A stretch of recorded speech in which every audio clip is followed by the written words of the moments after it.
What's up, everybody, and welcome to the All Wrapped Up podcast. If you're new to the show or have been a weekly listener, thank you for tuning in and supporting the show. As you know, I don't ask for much, but I would appreciate it if you left your feedback and left a 5-star rating on any platform that you're listening to. It really helps us out in ranking to get the word out about the industry. And don't forget, if you find value in the content, subscribe and tell a friend. Now here's a brand new episode of All Wrapped Up with Dan Lundberg from Mill Auto Xtreme. But yeah, man, like it was cool because I really didn't know what I wanted to do when I went into the industry, and I just wanted to actually first be off into like an ad firm or some design firm. I thought that was gonna be cool, doing like billboards and logos like Nike or some crazy dream that I was gonna be the coolest like logo maker.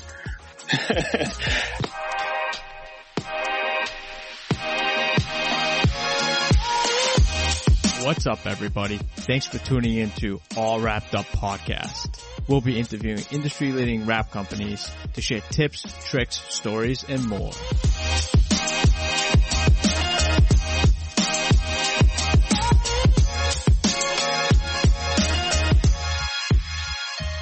All right, so we'll go live. We've got Dan Lundberg from Mill Auto Xtreme. What's going on, Dan? Hey man, appreciate you having me on this thing. It's freaking awesome what you're doing. Hey man, I appreciate that a lot. For a lot of our listeners, that might not know you and may follow you on social media, you go by on Instagram, Digital Dan.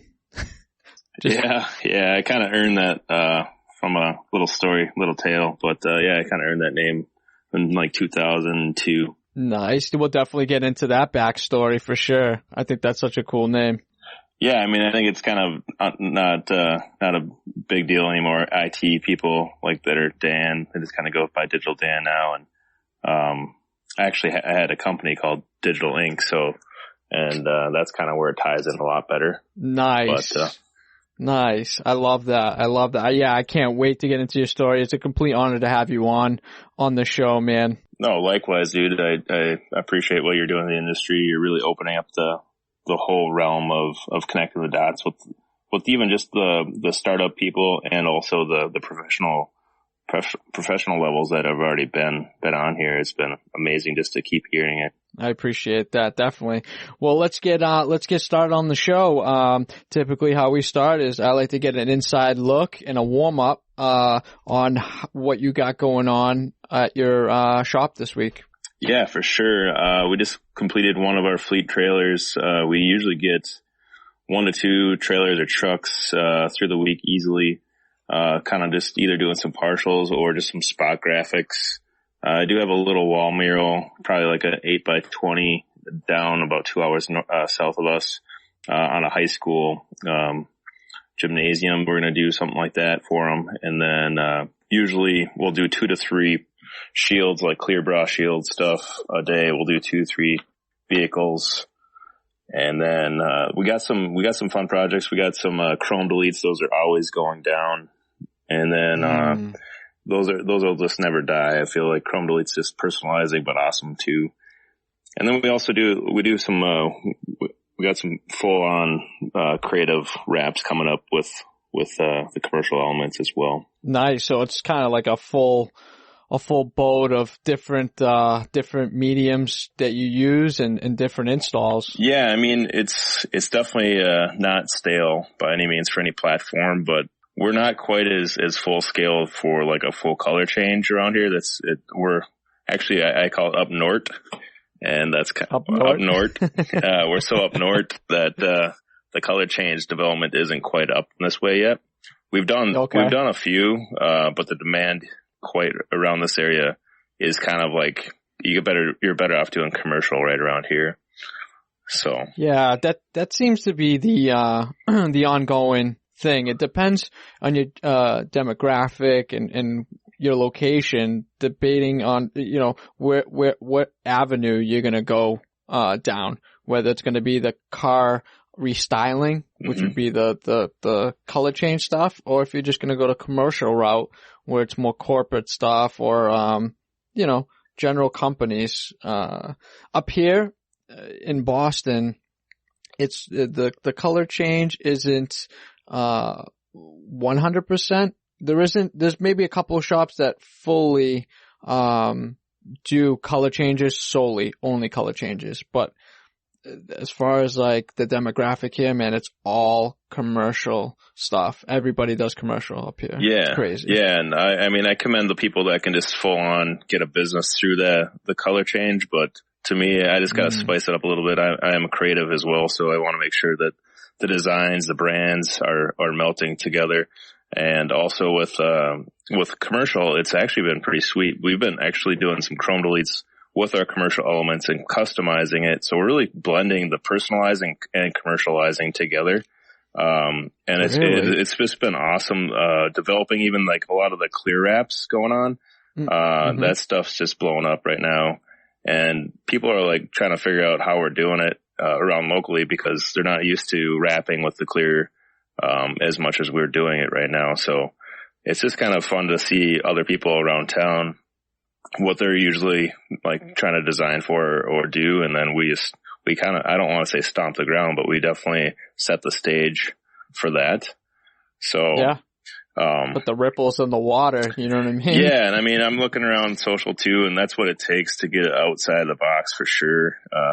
And it just seems fair for the client to get some of those elements. And even though they don't even know what's available right nowadays, and technically, dude, right. I don't even know what's available nowadays. It's been, vinyl industry has been so freaking awesome. It's insane how fast in the like last 3-4 years, even we'll just talk about how much development vinyl colors and just all the elements of just the airgresses and how it's kind of really just forming around the installers too. So it's just really, It's just really humbling to know that, hey man, like soon enough, this industry will be unfortunately maybe too big, but in a way of good, like the quality is going to be awesome. I totally agree with you on that. Ironically, you brought the clear, vinyl up, which is a big topic, that I wanted to bring up as well, because I saw that little skull design you had done on Instagram. Oh yeah, with the clear stuff, and I wanted to get your opinion on it. I know very few people have used it that I've had on the show. They praise by it. They love it. It's definitely a game changer for the graphic designers that are creating custom wraps for high end cars and stuff like that, but also huge on a commercial end. Correct. You know what I mean? Yeah, correct. With the partial stuff, you know? Yeah, even taking a silver truck and commercial wise, just kind of going all out to the edges. And, we've done some inlays first, and then we don't have a printer that prints white. So we've done some overlays kind of the old school way, which I love to sometimes do the registration thing. I don't know if you like that or not, but I love to be able to sometimes use my old school, like cut it out, put it underneath and then lay it in. So, we've been doing some of that too, but the sweet thing for, Mills Auto Xtreme is we're connected to 5 car dealerships. Technically they own, 5 car dealerships around here. So we work on the new fresh, 18s, 19s, whatever comes out first. And then we like to, stylize those a little bit too. So it's kind of fun. We get to play around with the new stuff. And then what we'll do is we'll put, say, a budget anywhere from like, say, $500 to $1,000 upgrade, in a graphic kit on these trucks or cars or whatever it might be. And then just kind of see where the market's at and see what the demand is for our industry. So it's pretty fun to just kind of even per se play around, but then see what the style is and see what the demand is for this area. Right.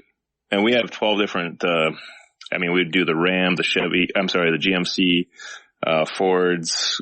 We got, Toyota, Buick, Nissan.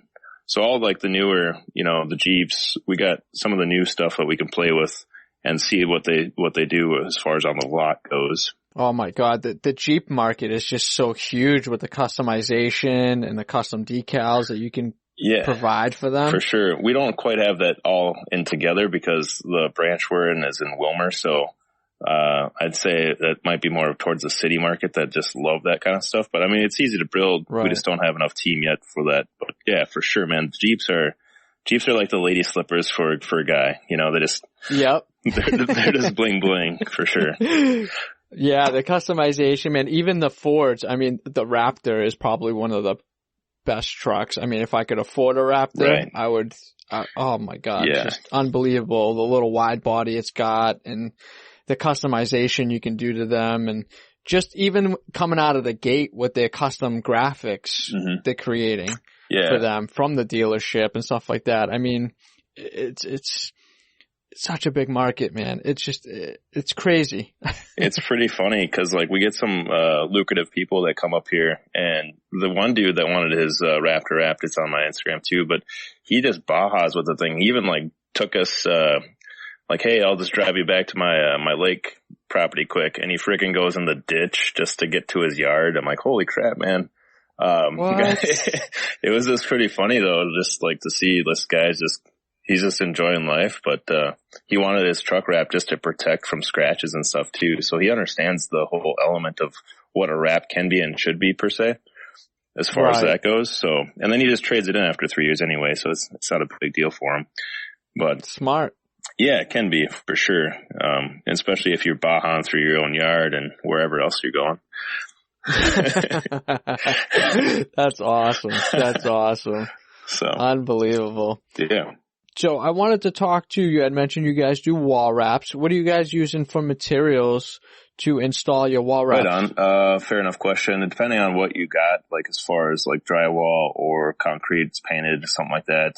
We've actually dabbled a little bit. Actually, Art City Wraps mentioned this too, but we used a little bit of Avery on one application. It actually worked out really well. I think it's 1105, I believe, and then also the 480 as well. That stuff sinks in there pretty good. But if you're just doing like a flat surface stuff, we've had pretty good luck, and I've heard some of the podcasts too where like it's on there, which it is if you use the IJ 35. That stuff is tacky and it will stick and bond pretty well. So, I mean, if you want it to hold up on a flat surface drywall, that's a pretty good thing to use. But I always like to say that if you're smart about it and you have time, just do your testing with the 3M product, the right way to test it. So the pole with the test, wall. Yep.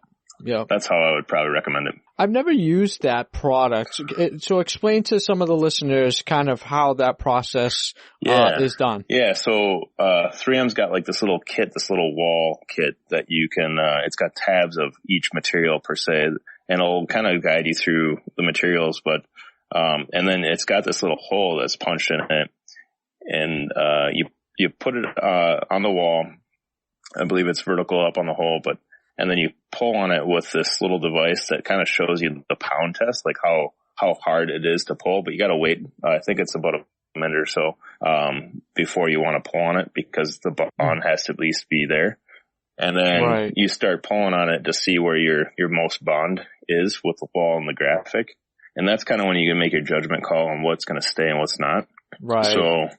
So that's kind of the test per se as far as their test goes. And I might be butchering that up a little bit, but I know that it's really close to those elements. You just gotta to perfect. To me, I would just say that there's no really guarantee, no warranty on walls, no matter what. Who knows who painted it? Who knows, the prepping and everything like that. So I'd hate to get someone into legal battle with, the drywall didn't work or whatever it might be. Right.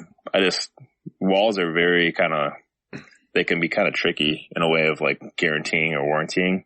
Would you rather use the 35 and knowing that in the worst case scenario that this is probably going to be the best route to go? Yeah. Even if you remove it and the wall is going to be damaged, it's just put that in your literature, Correct. And this is kind of the same scenario. I used to do a lot of snowmobile graphics, and I'm like, do you want it to stick or do you want it to fall off? And so we used to use the sticky to the tacky, whatever it got to be. And they would just like curse after you had to remove it. I'm like, hey man, did you want it to fall off? Cause you would have cursed at me earlier.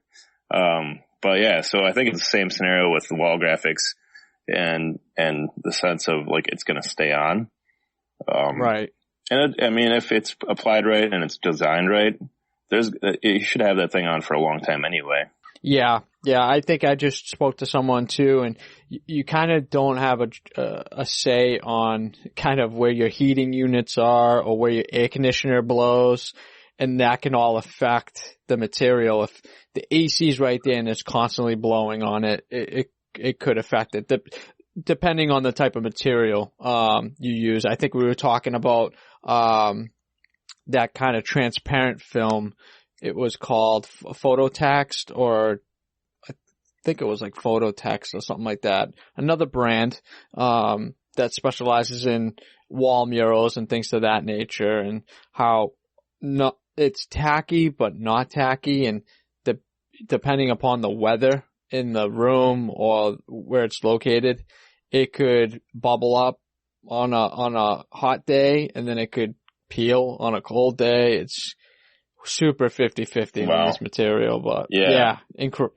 I mean, for me, I always used wrap film, 180 all the time. It just, for me, I knew it was up there. It was going to stay up there for a while.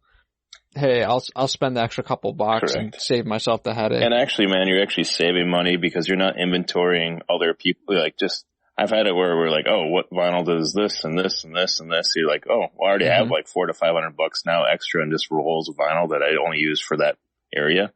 So it's almost like smartest to keep what you know is good and multi-use that for that. So that's kind of what we've been doing too in our shop. Like, okay, we're going to use the 35 on flat surface short term. We're going to use the 35 wall. We're going to use that on, different applications as far as that goes, just for like the small intermediate stuff too. And I feel like it's just kind of smart for someone that doesn't have to invest so much more money into the rolls and stuff like that to keep your inventory low. Buying bulk saves money. Right. You know what I mean? Right. Instead of buying half rolls and then waiting till you have to buy a new one, just buy 150 yards or whatever, and just be done. You're going to use that consistently. Correct. And like you said, I love walking into, newer shops or, some people have been in the industry for a while and they've got a million different brands everywhere. Yeah. And it's like, man, how do you inventory this? Because it has a shelf life. Right. It can't be standing up for too long. It's, the tips are yellowing. It's like, probably time to throw that roll away. You know what I mean? Even like have you ever had app tape like sitting on the corner like, dude, that whole edge is yellow. I don't even know if I can use that app tape.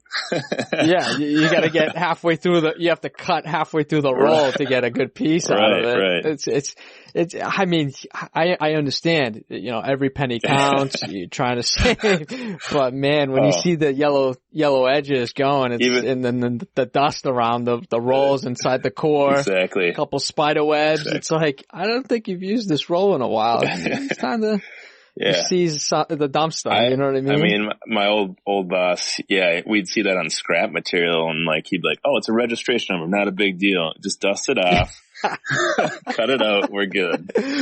Oh man. I mean, I'm not going to lie. I had a scrap box every quarter.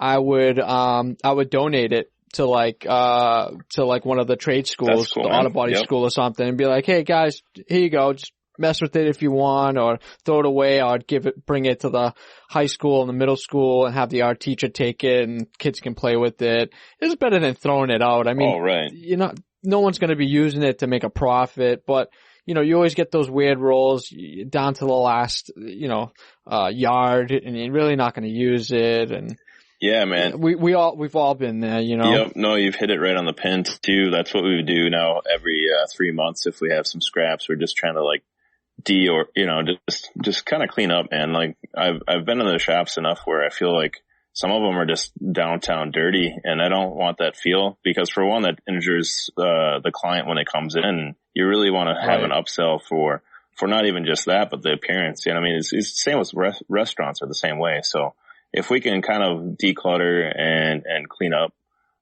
just tell the guys like, hey man, there's no reason for scraps on the floor and things like that. Just clean up your mess, and we can be as professional as we can, but also charge a little bit more for that matter if that's what it needs to take. I got one of my guys, just kind of sidebar here. He's working on the ground. He was doing a good job installing and whatnot. He had dirty pants on, and I'm like, the next day I'm like, dude, did you install today? And he's been on the computer all day. He's like, no. I'm like, how the hell did your knees get so dirty? And he's like, oh, you caught me. I wore these yesterday. I'm like, oh, you son of a You know, like how good what the hell, man? Are we that bad? I thought we paid you enough to at least do some laundry or something. But, something. It was just kind of funny though. Like, okay, at least I caught him, you know, at least I don't think he'll be doing that again. No, you know, it's about perception. You want someone to walk into that shop, know that, you know, you guys are clean, collective, put together. Sometimes that in itself sells the service or product. They're walking in, but it's so much easier to sell them something when they're walking into a nice showroom. Right. People are polite. People are dressed, you know, well. I mean, most of us don't have, you know, kind of a, clothing, what's the word that I'm looking for? It's like an apparel that we're not needing to do a suit and tie at all, but I'm just want to get a little, like brush your teeth and comb your hair kind of thing. I mean, you're halfway there if you at least do those two things. Exactly. You know what I mean? Yeah, I mean, Velcro shoes might not pull it off all the way, but we're pretty close. Oh man. And you know, it's funny. We brought this up on my last conversation was someone had, an installer walked in with flip-flops. Yeah. That's just a no-no, man. Yeah. Like liability wise, falling off a ladder on flip-flops, dropping something on your feet or your toes, like. Have you actually, like, I've dropped a blade and it stuck in my shoe and I'm like, dang. So yeah, I couldn't imagine. You'd have to be pretty ballsy just to wear sandals, to be honest with you. Dude, I'll tell you a story. I was up on staging with a friend of mine, helping him out. This was many, many, many years ago. I think it was the first time I was helping him out wrap. And he was doing something at the very top of the box. Maybe he had a bubble. So he took out the pricker tool, the 3M little, the $40, the $40 air release tool, yeah. Yeah. It's, dude, he pricked the bubble out and the fucking thing fell. Oh. And it's stuck to somewhere where you do not want it to get stuck. Oh no. Ever. Oh man. He yanked that thing out and put his pants down. We're on staging. Jeez. In his shop. And I'm like, what are you doing? I didn't see it happen. I'm like, what are you doing? And I look over, he's just butt naked. like screaming butt naked. He's like, oh, the air release tool dude got me. And I'm like, where did it get you that you have to take your pants off? He's like, you don't even want to know. He's like, I'm just checking it. I'm like, are you serious? Man, like, put a wrap glove around that and get that thing done. Oh, dude. Oh, man. It was just, how close could you be to the truck that would come off, roll down, and stab you in that way? Yeah, get you right in the stud part. That's too bad. Oh, dude. And we still talk about it to this day. We laugh about it, but it's... Well, I mean, it happens. Right. And I would hope falling off staging. I hope that's the last time that happened to him, at least. Well, at least as far as I know. But I mean, this type of stuff happens. Falling off staging, falling off a ladder. I mean, you don't have to fall from a high height. I used to use like, sawhorses and a ladder, you know, and freaking those plastic ones sometimes, and I jumped right up there and friggin' biffed it, and a scissor came down on me, opened up, and it wasn't cool, but I learned like, okay, that's probably not the smartest thing to do. Yeah. But, I think mostly back in the day, I mean, I got better scaffolding with rollers and stuff like that now, but, it's one of those things you just kind of get you by kind of style. It's kind of, you know, you cheaping out a little bit. You're trying to just get by, make that extra $1. I recommend those Gorilla ladders, man. Those things are tough. Those are nice ladders. Yeah. Yeah. To use for, the ends for staging. They're very sturdy. You can kind of triangle them and get to the very top and still be able to straddle the bottom and feel like you're going to be, you know, stable, you know? Yeah. And you can use that for like those box trucks with those big, you know, like U-Hauls or whatever it is, you know, you can get up there with that. For sure. Right. Exactly.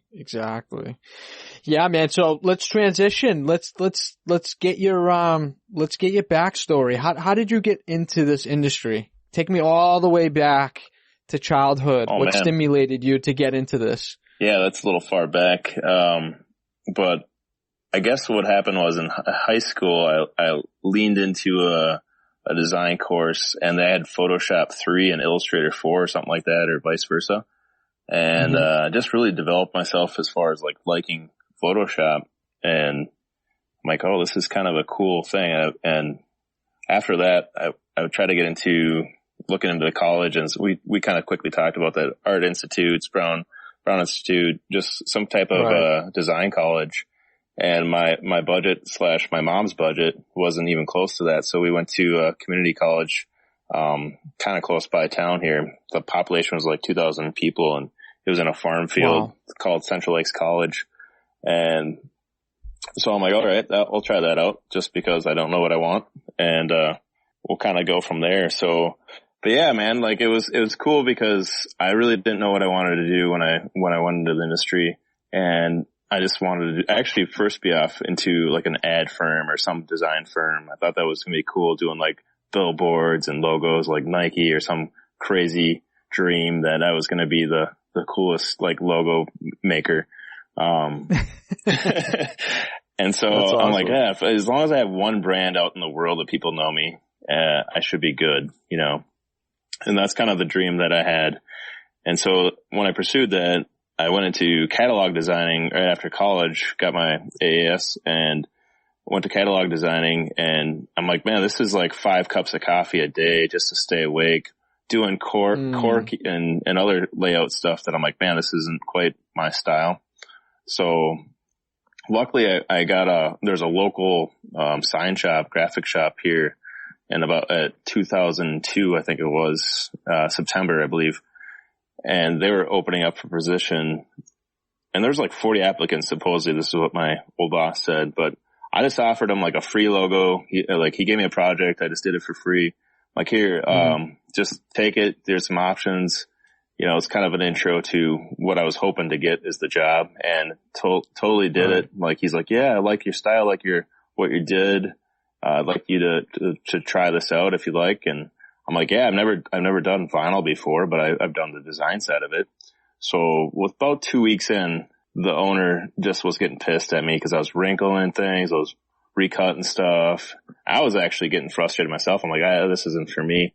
But then within like that next day or two, I just kind of focused more, and I'm like, okay, this is something I got to figure out. And lo and behold, it just kind of grabbed me like, oh, this is actually kind of cool because I brand it first, you know, get the design going, and then I can actually stick it on something. Right. And back then he had a Gerber edge, like the solid up Gerber edge, and there's like a 24-inch, 30-inch plotter. And the Gerber edge, man, the Omega, I love that thing. I wish I did have one. I think some other people had said that too. But that thing is just bulletproof, and I just love the hum.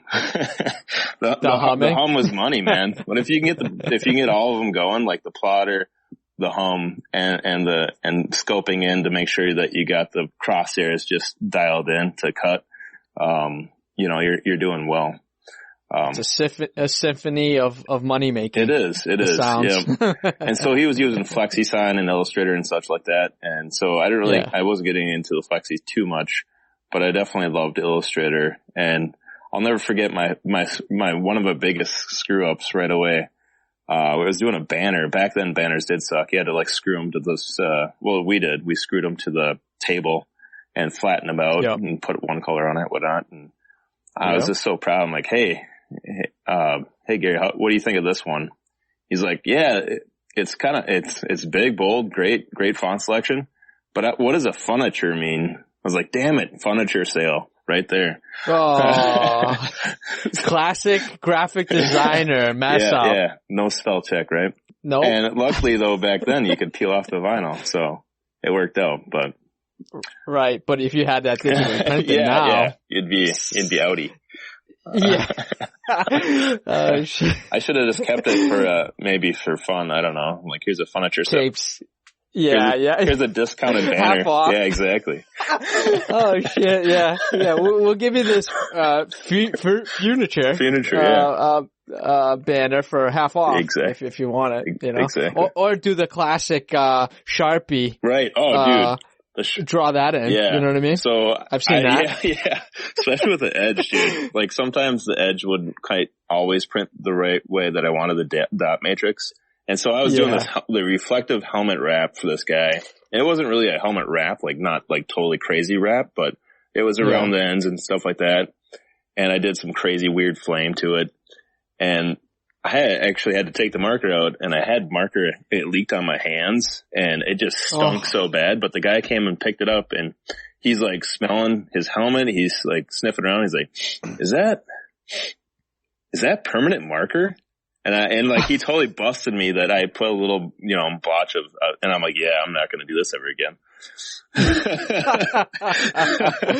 Oh my God. But he totally called me out. I'm like, I charged him $75, and I was like, all right, maybe I'll discount you a little for the marker Mac. Yeah, for the mark. Yeah, sorry. But it was just cool to learn. I mean, you always got to laugh at it now, but it's kind of interesting because after that, the owner bought a large format printer. We used to sub it out, or we just Gerber Edge 12 inches or 11.75 at the time, paneled it all the way up to get a full color, awesome, like little half wrap or some dumb thing. But it was just more inspiring to me that you didn't have to, clipping masks, you're just like, people don't understand how easy it is now to design on something with full color and a design. Dude, it's just the technology in programming, right? And for Illustrator and Photoshop is leaps and bounds, man. I love the little segment with Joe from Image Graphics saying, complaining too about like your pet peeves, and that's true. If you don't weld your objects, and when you're weeding out stuff, it's that common sense nowadays is unfortunately you don't have that as much, but for sure though it was one of those things. Once the digital format side of things, the more affordable, large format came out, from a consumer rate from up here at least, it was like, okay, now we're going to have fun. And now we got to figure out how wrap works. And now we got to figure out how that commercial wrap works, where not just the design, but the install side of it too. We were still fresh on that, mostly using flat surfaces and corrugations, I guess, for us. But, so now with that kind of fast forwarding a little bit, my business partner, my prior business partner, him and I was there for 4.5 years. And unfortunately, my boss decided to put a non-compete against us and threw this big wad of paper at us, like, hey, can you look at that over at the weekend and get back to me? And so my ex-business partner, he's like, I'm not going to sign this, but I would love to buy you out or something. And long story short on that is he didn't come back to work for that whole week. And I'm like, where did Josh go? And I tried to get a little bit of information from him, and he wasn't going to give in. So on that part of it, I think he wanted the short road to success because we were running his business. And I'm like, man, I don't want to be a part of something like that. So I didn't sign the non-compete, but unfortunately, on the fortunate side of it, in college, we had this assignment that you have to develop your own company name, your own company image, everything like that. Well, mine was digital ink, meaning I wanted to get into the web base. I wanted to get a web design because I still feel like web design is you need web, right? So absolutely. I think that's kind of where I was kind of going with that, but the teaching, it was front page, it was Dreamweaver, it was Flash, it was all this other stuff that was it's just like, brings back memories, all the coding. Oh man, I'm like, I don't want to be a coder or anything. I just wanted to design it. So it was almost more of a pain. So digital ink, I just did some design basics for people, and kind of go and stumble here, but, ran into Signcraft magazine. I think Tim Evans had mentioned this too, but I just feel like Signcraft was a staple back then too to look at. And obviously then you get into the Antonellis and other guys that are paving the way with fonts and how they do not the right, but their techniques were just flawless from the industry. A lot of, the blending, just the way they did the matching and the cool graphics. I mean, there's no reason. Anyone else could do that, but it's just neat to see that industry part of that. So that inspired me Dan was doing something that I saw that no one else as far as the sign industry was doing. he was combining the branding and the business cards for one together. And then all of a sudden doing the print media, for your company, a la carte, and then also then the graphics. And there wasn't a lot of people that was just putting all those pieces together. And I told my boss, I'm like, hey, we could do, sub out some business cards and, stuff like that. And he's like, nah. I'm like, whoa, okay. Well, all right. So then I did shot that down real fast. So digital ink design was what I created while I was at the prior company called Action Graphics. And so I started that up a little bit, and then now backing into this non-compete thing. Well, I didn't want to sign this thing. My other, coworker didn't want to sign this thing. So we pretty much just formed up a company called Digital Ink Design and Graphics. And so the clientele kind of, unfortunately for my old boss, they kind of followed us, but, we did a lot of snowmobile stuff.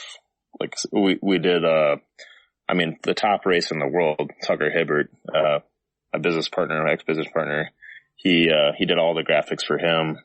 I mean, top dogs, for the race industry.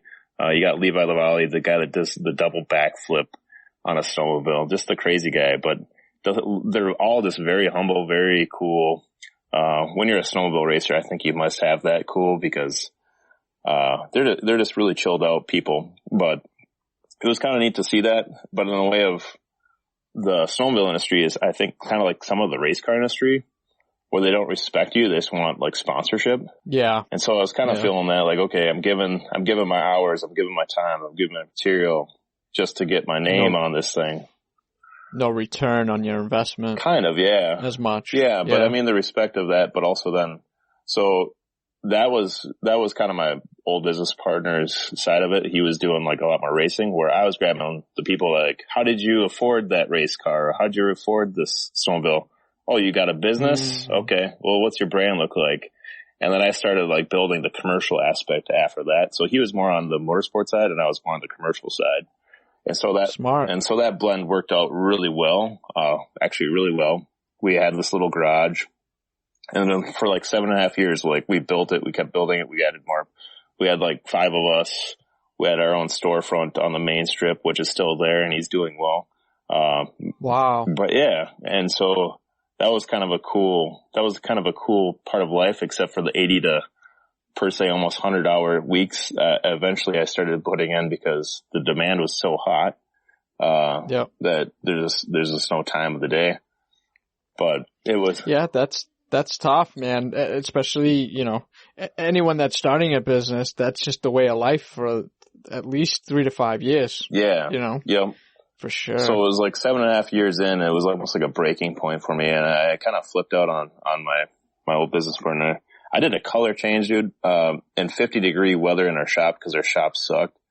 And I swear that I would never do another color change. It was a matte finish on a Fusion. I had parts everywhere. It would just snap on me. And I didn't realize like how temperamental vinyl could be. I'm like, okay, maybe it's just me. So then I put like, some halogen lights by it and I turned the heat up and it still was just a struggle. And for the one too, I didn't know that if you scuffed it just a little bit, heat would take that out. So I just rewrapped it again. I'm like, damn it, I'll take that off. Oh, no way, dude. Yeah, so I was like, oh my God. I was in a hurt, but the dealership, like the local dealership wanted this thing. I'm like, I gotta make this thing like the mint, cause this is the start this is the start of color change. So I kind of burnt myself out that night / day, whatever. And I was like, all right, I think I'm done. I told my business partner, I think I'm done. And he's like, yeah, you don't have to work here. I'm like, okay. And so it was a weird, that conversation went well. Yeah. It just like, it gave a toll on me because my family was definitely not even seeing me. And I was only like a mile away from them and I couldn't see them because I had so much business going on. And it was a weird deal, but in the long run, I'm like, okay, yeah, you're right. I don't have to work here. And so I remember the car dealership that I wrapped that car for. They were always wondering what we're up to, and they wanted to actually buy us out at one point. But I'm like, well, what do you guys want? And what do you guys need? And I just kind of like investigated a little bit. And then they said, well, how about this? Can you come over here, work for us? And I'm like, well, like when? He's like, well, maybe next week. I'm like, oh, that's a little fast because I got some people, you know, like I got to take care of these clients. And so I told my business partner, I'm like, hey, you know, you're right. I don't have to work here. And I just kind of like told him that, and I told him where I was going to do and what I was going to do. And he kind of locked the doors on me, unfortunately. And he put a restraining order and stuff like that. So I couldn't, it was almost like I lost my house. I lost everything there. But, my God. yeah, it was a weird deal. But you know, I'm so blessed though that happened, because the dealership that I work for now, the guy that wanted me to wrap this car, they actually formed a company called Mills Auto Xtreme Max. And I got to brand it. I put the machines in it. I put the time as far as like what to do with it. I put the structure to it. And they're just they're trusting me, which is great. And I appreciate them. So it's almost like having my own company per se, but with all the elements to it, you know? Right.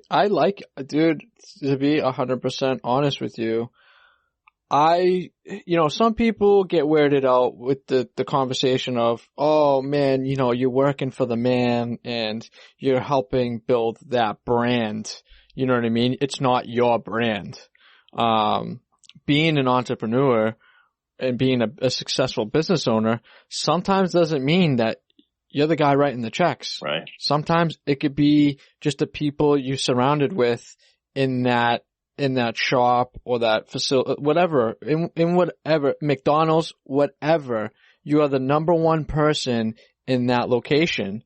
And honestly, if I was to do it all over again, I would love the opportunity to help build someone else's brand. Yeah. Where you've got a little less stress. You don't have those long hours anymore.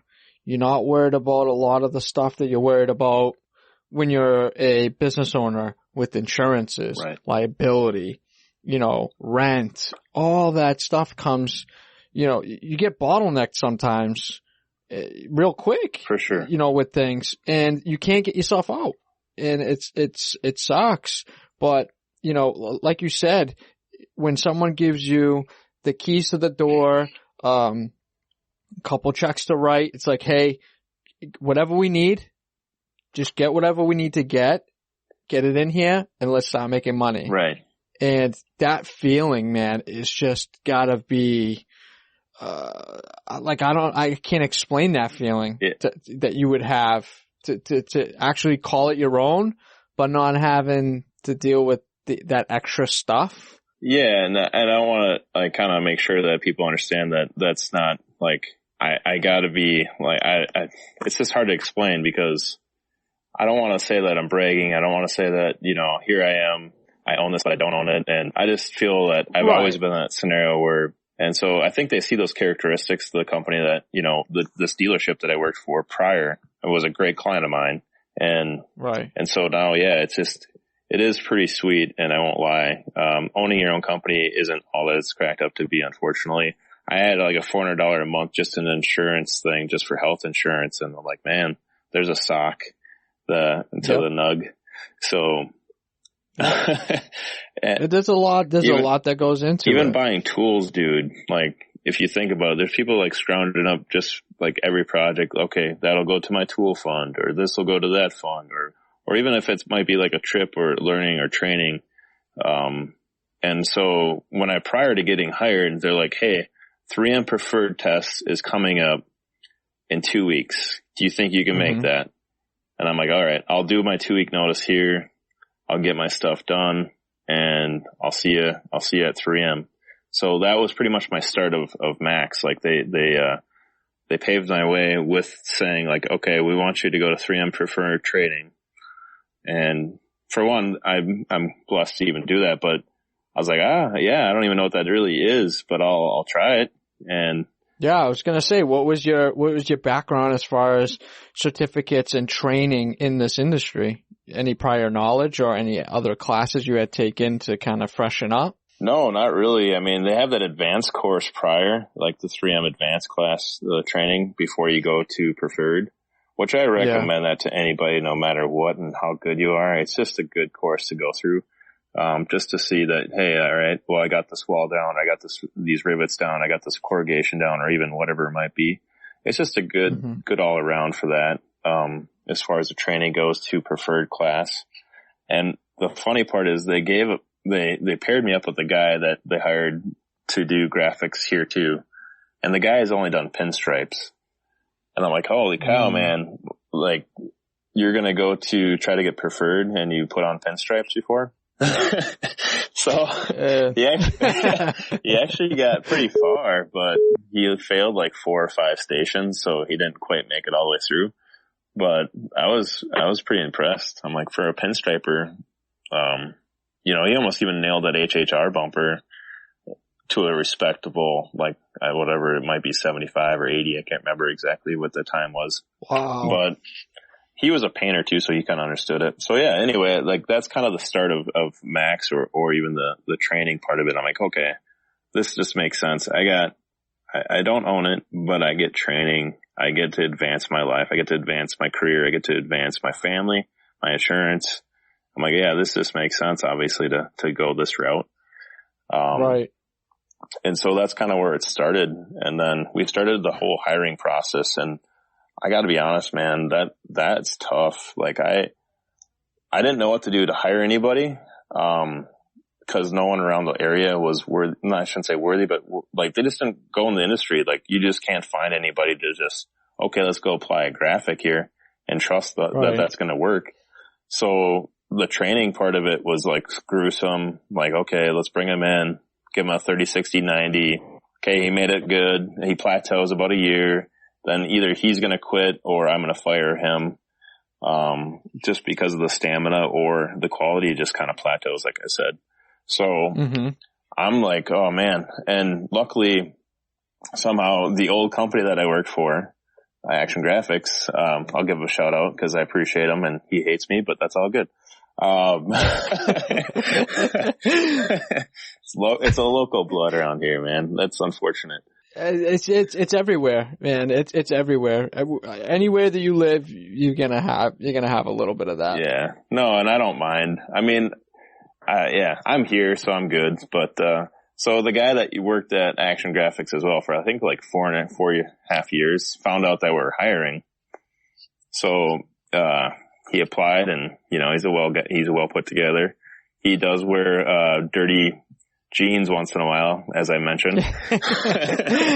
But, no, man, he's very humble, very well, like he'll listen, he'll instruct, and he does well there. So I got one guy now that's like worthy of saying that let's go where, we should be going. And then I started growing that and we started growing that. So if you want, I can quickly say that the team right now, we have 3 current installers, we have 2 designers and 1 salesperson. Wow. And it's not even close to being where we need to be, but it's a good start for the right direction. Cause I feel like the foundation, I mean, there was like 9 of us prior, and I think there's only 3 of us out of the 9 when I first started.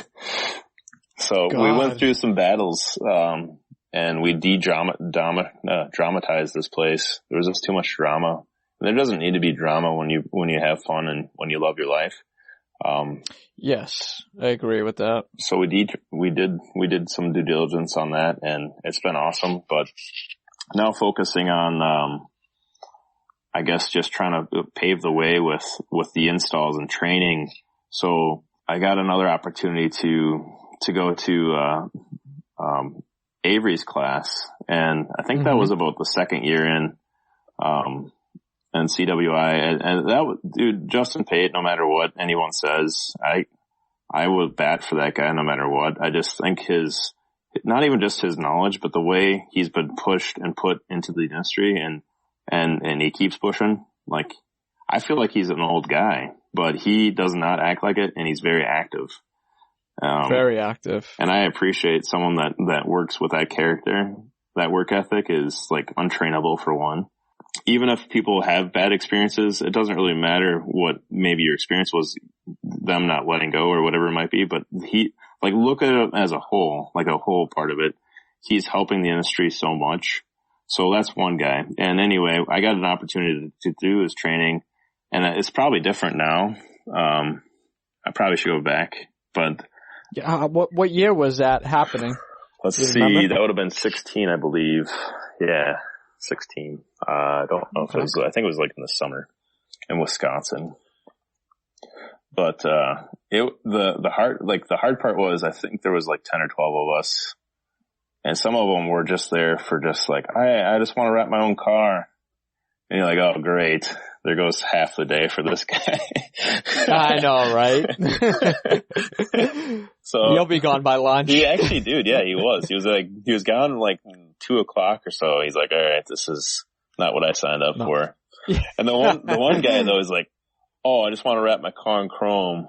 And I'm like, come on, man, like just leave. Yeah, this is not for you. Right. But no, the test, as always, every test you have and you're put on the spot for minutes, it's going to stress you out no matter what you do. It's pressure, which I don't mind. And that's what makes you better as an installer too. Here at the dealership, I've wrapped in front of people and I actually don't mind wrapping just to showcase what wraps are. So we have 5 color dealerships. I like to go up to the show floor. I'll set my stage. I'll either do a commercial graphic or I'll do like a personalized graphic. And I'll start like rapping in front of people. I'll kind of usually barricade a little bit just because people are really like touchy-feely sometimes. Right. And so that'll kind of open that up. But that helps. Like, so once I did the 3M thing and I did the Avery, that helped me encourage myself to, okay, I can use my skill levels here, here, and here. And actually, instead of just like getting all sweaty and nervous, I'm talking through the process, just like kind of in a way of Justin or any good installer would say. Yeah, trainer. And so I've been finding that that's almost like more helpful, not just for me, but for everyone else to understand how vinyl works. Even if it's just a small graphic, I don't mind installing in front of people because for one, it's just one of those things that people like to watch. This isn't for everybody, obviously. You're not going to just like go and rap in front of everybody and wish it was the best. But I in some scenarios, I do think that it does help. We might screw up, we might do this, but at least I could show them like, hey, this could have happened or this should have happened possibly. And then I'll either, if I have to redo it, I'm like, yep, well, stage 1 done. And I'm just going to bring this back into our actually install bay. But yeah. It's curiosity, with people and knowing, I like that point that you made about talking through it. It kind of sets you up where, you're letting loose, you're understanding and talking through the scenario, and the other person's just kind of acknowledging and taking in all that info. And it almost stops you from thinking that or overthinking the wrapping process. Right. And it just kind of puts you in like a small little zen spot where you just naturally, your hands are doing what it's supposed to be doing, and your brain and your voice is just doing something completely different.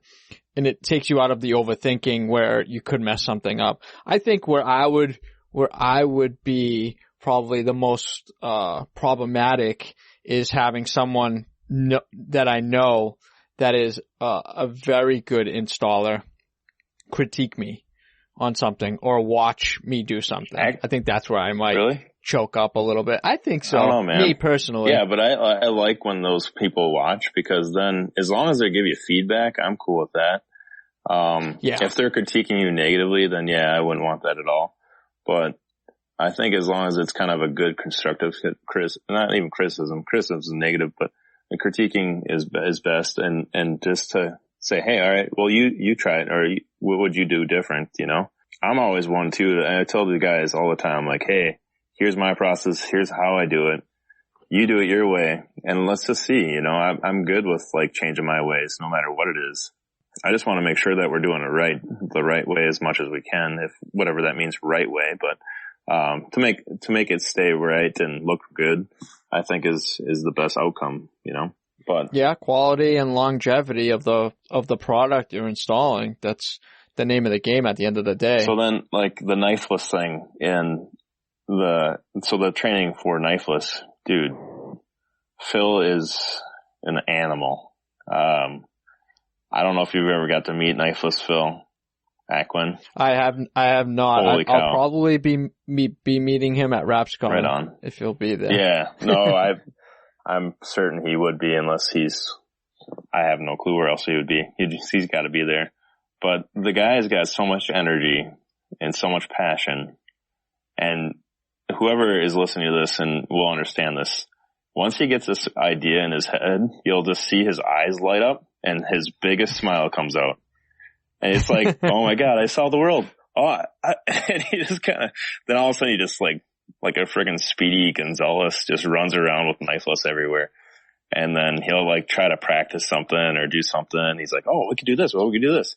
And so the knifeless endorsement, man, to be honest, was really impactful for quality level for one, but the tool techniques for two. They were on point for one. He's just always evolving his craft, at a high end level too. And utilizing knifeless is, to be honest, man, that's going to be the number one thing that the industry needs and as far as an installer to me. Knifeless is, not going away anytime soon. No, it's such a, having it now and looking back, how did we not have it? I was bummed because, so I got the opportunity to do some youth developing, some courses and training and stuff like that. And I was showing these kids this knifeless and so I just did the knifeless to the door edge. And I did another spot over by the door. And then I left the door edge open so I could just trim around the door edge. And so I wrapped it and I showed him this technique, whatever. And the kid like called me out and he was maybe like 15 or something. He's like, why wouldn't you put knifeless around the door edge? I was like, you son of a bitch. Yeah, you're right. So you shouldn't be telling me that. No, I mean, he caught me, man. It's like, well, because I'm an older rapper and I'm used to putting a blade there, but yeah, you're right. We should not use a blade. And so I'm like, man, this is sweet. If a guy can see that observing, to use knifeless everywhere you can, now we can have like a world of rappers be at the highest quality if we can do like the starting from that end. Right. I mean, to talk, just kind of touching on the youth thing, and to have a kid at that age understand the product and where to use it and where not to use it, and to call a veteran out on it, like that in itself, it's putting this trade or this skill set into, the vocational system, right? Being a part of the vocational system, whether, with the carpentry, with the automotive, the auto repair, the metal, the electrician, like all these skills that the high schools give the opportunity for these kids, before, I don't know if this was different in your area, your demographic, but, if you were in the vocational school, you were a troubled kid. Yeah. They always said, those kids that go to the Voc, they're all troubled. They just want to get out of class. They can't really sit in class and learn. They go half the day at school and then the rest of the day they're using their hands. No, they're not troubled. They just know what they want and they're able to use their hands to create something that they can't use their hands to write something, or they're not able to read very well and they can't take in information that well. That doesn't stimulate them. The automotive stuff stimulates them. That's what they love. And to have this tie in, I've said this a few times, earlier podcasts and podcasts that have been coming up, to put this technology and this trade into the youth's hands. They're going to be the people who, propel this industry to such higher levels as the years progress. 100%, man. Yeah, for sure. You know what I mean? For sure. Yeah. And we're only investing the best interest if we can on the youth, because to be honest, man, I stayed up late last night, maybe got 2-3 hours of sleep, and I could feel that. Like before I was like, whatever, but yep. Nowadays I'm like, dang, that kind of drains you. And being young was awesome. Youthful was awesome. So if we can put these tools and techniques in front of these kids, they're going to excel this at the night when we wake up and we're like, hey, what did you learn? And so if we can excel those people, and put the style of what we learned into them, they're just going to help us grow it even faster. Right. What's your take as far as, maybe trying to set something up where it's training or, starting to get that ball or process rolling? So IBOW has been doing a great job, and I know there's some things in the works right now I can't really speak of, but there is some things out there that we are trying to develop from a youth end of it, and it's really exciting to be in front of it too. And I appreciate Dan Nava and IBOW and Chrissy too, for sure. They just been putting a lot of energy inside of this industry, and there's some other people too, for sure. I can't name everybody, but there's those things that the youth is going to be first class for us right now, and at least for my focus, I just feel like I owe it to the industry to at least give a young person a little bit of what I know, so then they can understand what their future could be. Right. And we talked about this earlier, like we never had that opportunity, and we didn't know anything about like vinyl or whatever it might be. So we're just trying to get this into like a new structure to gain actually technically a team member or an employee, to hire those guys down the road. Yeah, I totally agree. One thing I really wished was I had known about the industry or the capabilities, of the industry back when I was younger, that I could have propelled myself a little bit further or created something a little bit better or sooner to set me up for life. You know what I mean?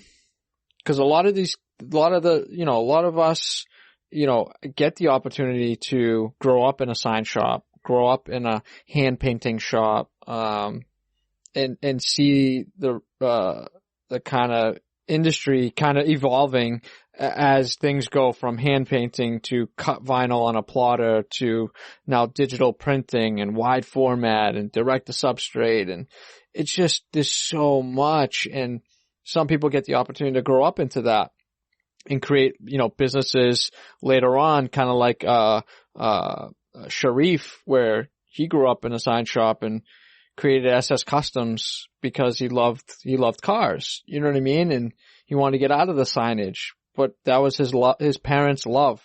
That's what they came to America for, and that's what his dad did. And he got the opportunity to start that. A lot of us don't, Yeah, and I commend anyone like that to say, hey, no more signage. Let's just see automotive, and that's kind of where we broke into too, is like, man, we do get some sign requests, and it's fun to actually say no to that, because I used to just say yes so much, and I saw the profit level is pretty awesome too on banners and such, but to say no to that and really hone in on just automotive is pretty cool. So I commend anyone that's even growing up from a sign industry to just want to work on one element like that. That's pretty sweet. Yeah. I mean, it's a tough transition because you want to give your clients so much. You want to have that upsell. You want to have so many services, but sometimes if you've got a smaller shop, it's, those types of things take you away from the love of what you're doing this for. You know what I mean? Correct. 100%. Yeah, man. Yeah. And so I'm going to bounce back a question quickly is, what's your favorite design program you use? My favorite design program would be, I'm going to have two because I flip-flop from both. It would be Illustrator and Photoshop. Okay. Those are my go-to, depending upon what I have going on for vectors and stuff like that. I'll create everything in Illustrator, and then I'll copy and paste it into Photoshop as a object. Yep. Yeah. Keep that vector pixels and everything 100%. So that's the biggest thing I see. It's such a pet peeve of mine when I see vehicles that are just like pixelated. It's just like one little thing could have prevented that. Right. And that would be the next question. Then what have you normally output your, full scale? What do you usually output at? DPI. Ironically enough, I had the same question for you. Cause I mean, it's one or the other. I personally love doing everything full scale at 72. That's kind of my go-to. 72 DPI, full scale, 100%. That way there's no math, cause I am not a math guy. I don't like doing math. So I don't like doing the numbers thing where, okay, it's a 1/10th scale, 1/20th scale, and then you gotta do this, and then you gotta do that at the end when you go to rip it. It's, I'd rather just keep it easy. Right. Everything's at 100%, plug it in, print it, ready to go. So I do kind of the same thing.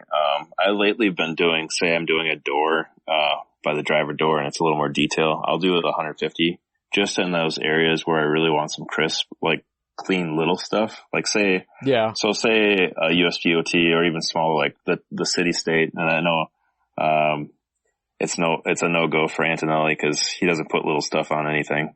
But keep it bold and classy, But that's it. I mean, if I have a request or if I want to put some crazy little detail, sometimes I'll bump it up to 150 just in those areas that I want to, and I'll reprint those pieces, which is maybe hindering. But if it's on a personal side of it, I'll do it. But if it's on a commercial, 72 all the time.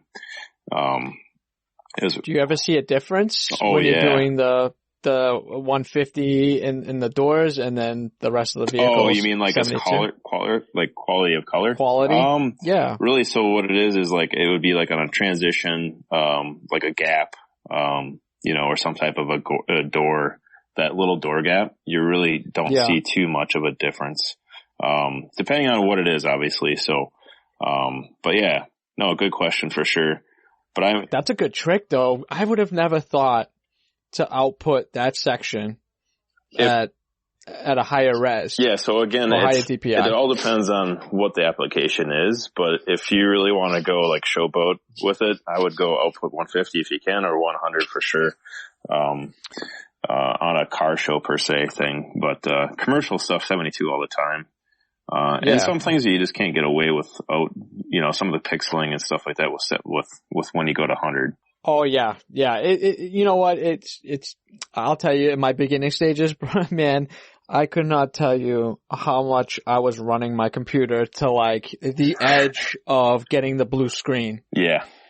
Because I was never taught how to do scaling and how to create things where you didn't have to create the thing at full scale. Right. And things of that nature. And I was doing like, oh my God. I remember like reading something on Signcraft and they were kind of really talking. It was an article and they were really talking about how you can do things at a lower scale at like 720. And I never got the concept on how that worked for some reason. It was very hard for me. It was a very long process curve that I had to go through, on top of figuring out how to use a wide format printer. Right. Cause I never had any interaction with a wide format printer. Plotter all day long. I could figure that out in 10 minutes. But wide format, man, like the profiles, the calibrations, setting up cut files, and then just creating the files themselves in order for the printer to print. Mm-hmm. I'll tell you, dude, I'm not gonna lie, it took me like 6 months. Yeah, I mean, watching a lot of videos. I think the technology back then was definitely on the breach mode of not yet being now there's like profiles that you just use one or two and you have success with most media. And especially on different, like nowadays, like even like the banding nowadays, it's like, oh, you could run this thing as dirty as you want and it still doesn't band. So I think these machines are just getting more bulletproof, which is great. Solvents are very scary, which I have, but you don't want to gum that thing up. But no, I think, the banding and also like the profiles, as soon as you kind of get one or two dialed in with your medias, you should have a pretty good run with most any output as far as that goes. Do you get into, creating your own profiles? I'm not that much of a nerd. I like designing over, like the chemistry of that. So I wish I knew a guy though, and I might know a guy, but, no, I don't really calibrate and I don't really get into the profiling too much. I've got a Muto, I used to have a Muto 1617H, which is like a hybrid. And then I kind of broke into the Muto guys. They're trying to develop some of my profiles or other profiles. And so I talked to them a little bit here and there, but I really don't have any, bad profiling right now with our printer. So I'm just not going to mess with it. But yeah, if you need some hands or something like that, maybe I can connect you with like those guys, or I'm sure there's the good old Wrap Society will guide you through on that. Oh yeah, definitely. I mean, I have dabbled a little bit with it. I ran a Roland, and we all know the blacks. I'm not even going to get into it. Everybody already knows, but I ran into a little bit of a lull business wise, and I was like, you know what? I'm going to see if I can really, mix and match and see if I can really dial in this black on my SP540V. Yes. If anybody knows that machine. Yeah. Yeah, man. It was such a workhorse, but it was slow, man. I actually, sorry to interrupt there. I actually had one. We only had 2 garage doors and a full cavity that's all our shop was back in the day. Yeah. So whenever you'd open the door in the winter, it'd be like 20 degrees or under. The thing was still running. You're like, okay, this is fine. That thing was bulletproof, man. I ran that thing. I'll tell you, I bought it used. I was a third owner. When I met my tech guy that came and did my service, got me dialed in really good, so I was ready to go. A great friend of mine, Ernie, here. Yeah, man. He's a good guy. In Boston. Great guy. He's like, oh man, this thing doesn't really have a lot of hours on it, cause he printed the status and all that stuff. And he would come and do services. I would have him come in. It depends on how much printing I would do. Maybe twice a year on a good year, once a year on an okay year. And dude, the hours of the machine running just like doubled, tripled. He's like, dude, how much printing are you doing? I'm like, dude, I'm printing like every day. Right. He's like, you've put more hours into this thing in like 1 year than the previous 2 owners had it total. Heck yeah, man. It's just incredible. That thing, I ran that thing till my last day at my shop, and I sold it. Someone else has it now and they're using it. That thing's still running. And did you have to replace? More power. Did you replace the heads?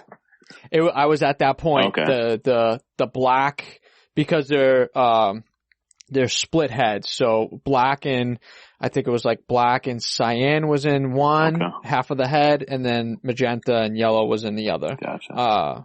And my black was starting, when you do your test with all the little lines. Yeah. It was getting quite fuzzy at the time. I'd always have little blowouts of overspray on my blacks. Oh man. Oh, dude. It was what it was. Dude, yeah, I mean, if you think of like, if you rode a horse, the way you rode that thing has just got a big hump on it. It's just trying to perform, and you're like, yeah, let's keep going. Yeah, come on, baby. Give it a couple taps. Right. Put in that new ink, and I'll tell you right now, I never put third-party inks in it. Nice, yeah, no, I get that. That's funny that, ironically, that's funny that I brought that up, because I really don't talk about third-party inks. You have a bunch of companies that come in, and I've heard absolute nightmares about third-party inks. People that have only had, their printer for 3 months and they already got to replace heads. Yeah, that's crazy. And even like the colors, dude, you could totally tell how rich they're not. Different. Yeah, they're just not as rich. With to save what, $20 a cartridge? Yeah, it's not worth it to me, man. Even like warranties and everything else just void out right after that too. So. Well, they tell you, they're like, oh, if the heads go, we'll replace them if it's due to the ink gumming up the heads or malfunctioning something. But you do know how long the process is for them to send somebody out to verify. You're not printing anything for at least a couple weeks. Yeah. Yeah. It's not worth it. Have you ever been down your printer during your course of the time? When I moved, I was down, and I knew it was going to happen because, the thing's old. I had a couple screws, missing out of it from the heat shields, and, it was not in the best of shape already, and I knew, and I literally was only moving a mile and a half away. Okay. I wasn't even that far, no. and just the process, I put the headlock in it, you know what I mean, to keep it from swaying in the truck, and I got it in and I plugged it in, man, and it just was not doing, like, the head must have just done something, and just. It's weird too, cause like, you can move your computer in the other room and vice versa, your printer in the other room, and it somehow knows that it's like, oh, you moved me. And so you just gotta reconnect stuff. You're like, geez, what the heck, man? All it is a plug and play thing, but I guess because I moved you like 40 feet, you don't want to connect to me. Dude, I lost my yellow one day. I went to go hit print and none of my yellow was coming out, and I'm like, what's going on? And I figured out that it was the temperature in my room had affected that head somehow. I must have already been printing using a lot of yellow or whatnot, and the saturation underneath, and it was a little bit of the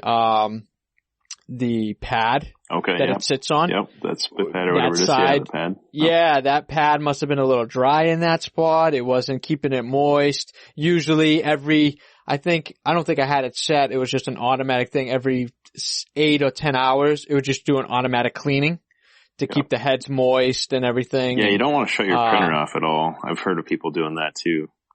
Yeah, you can mess something up really fast.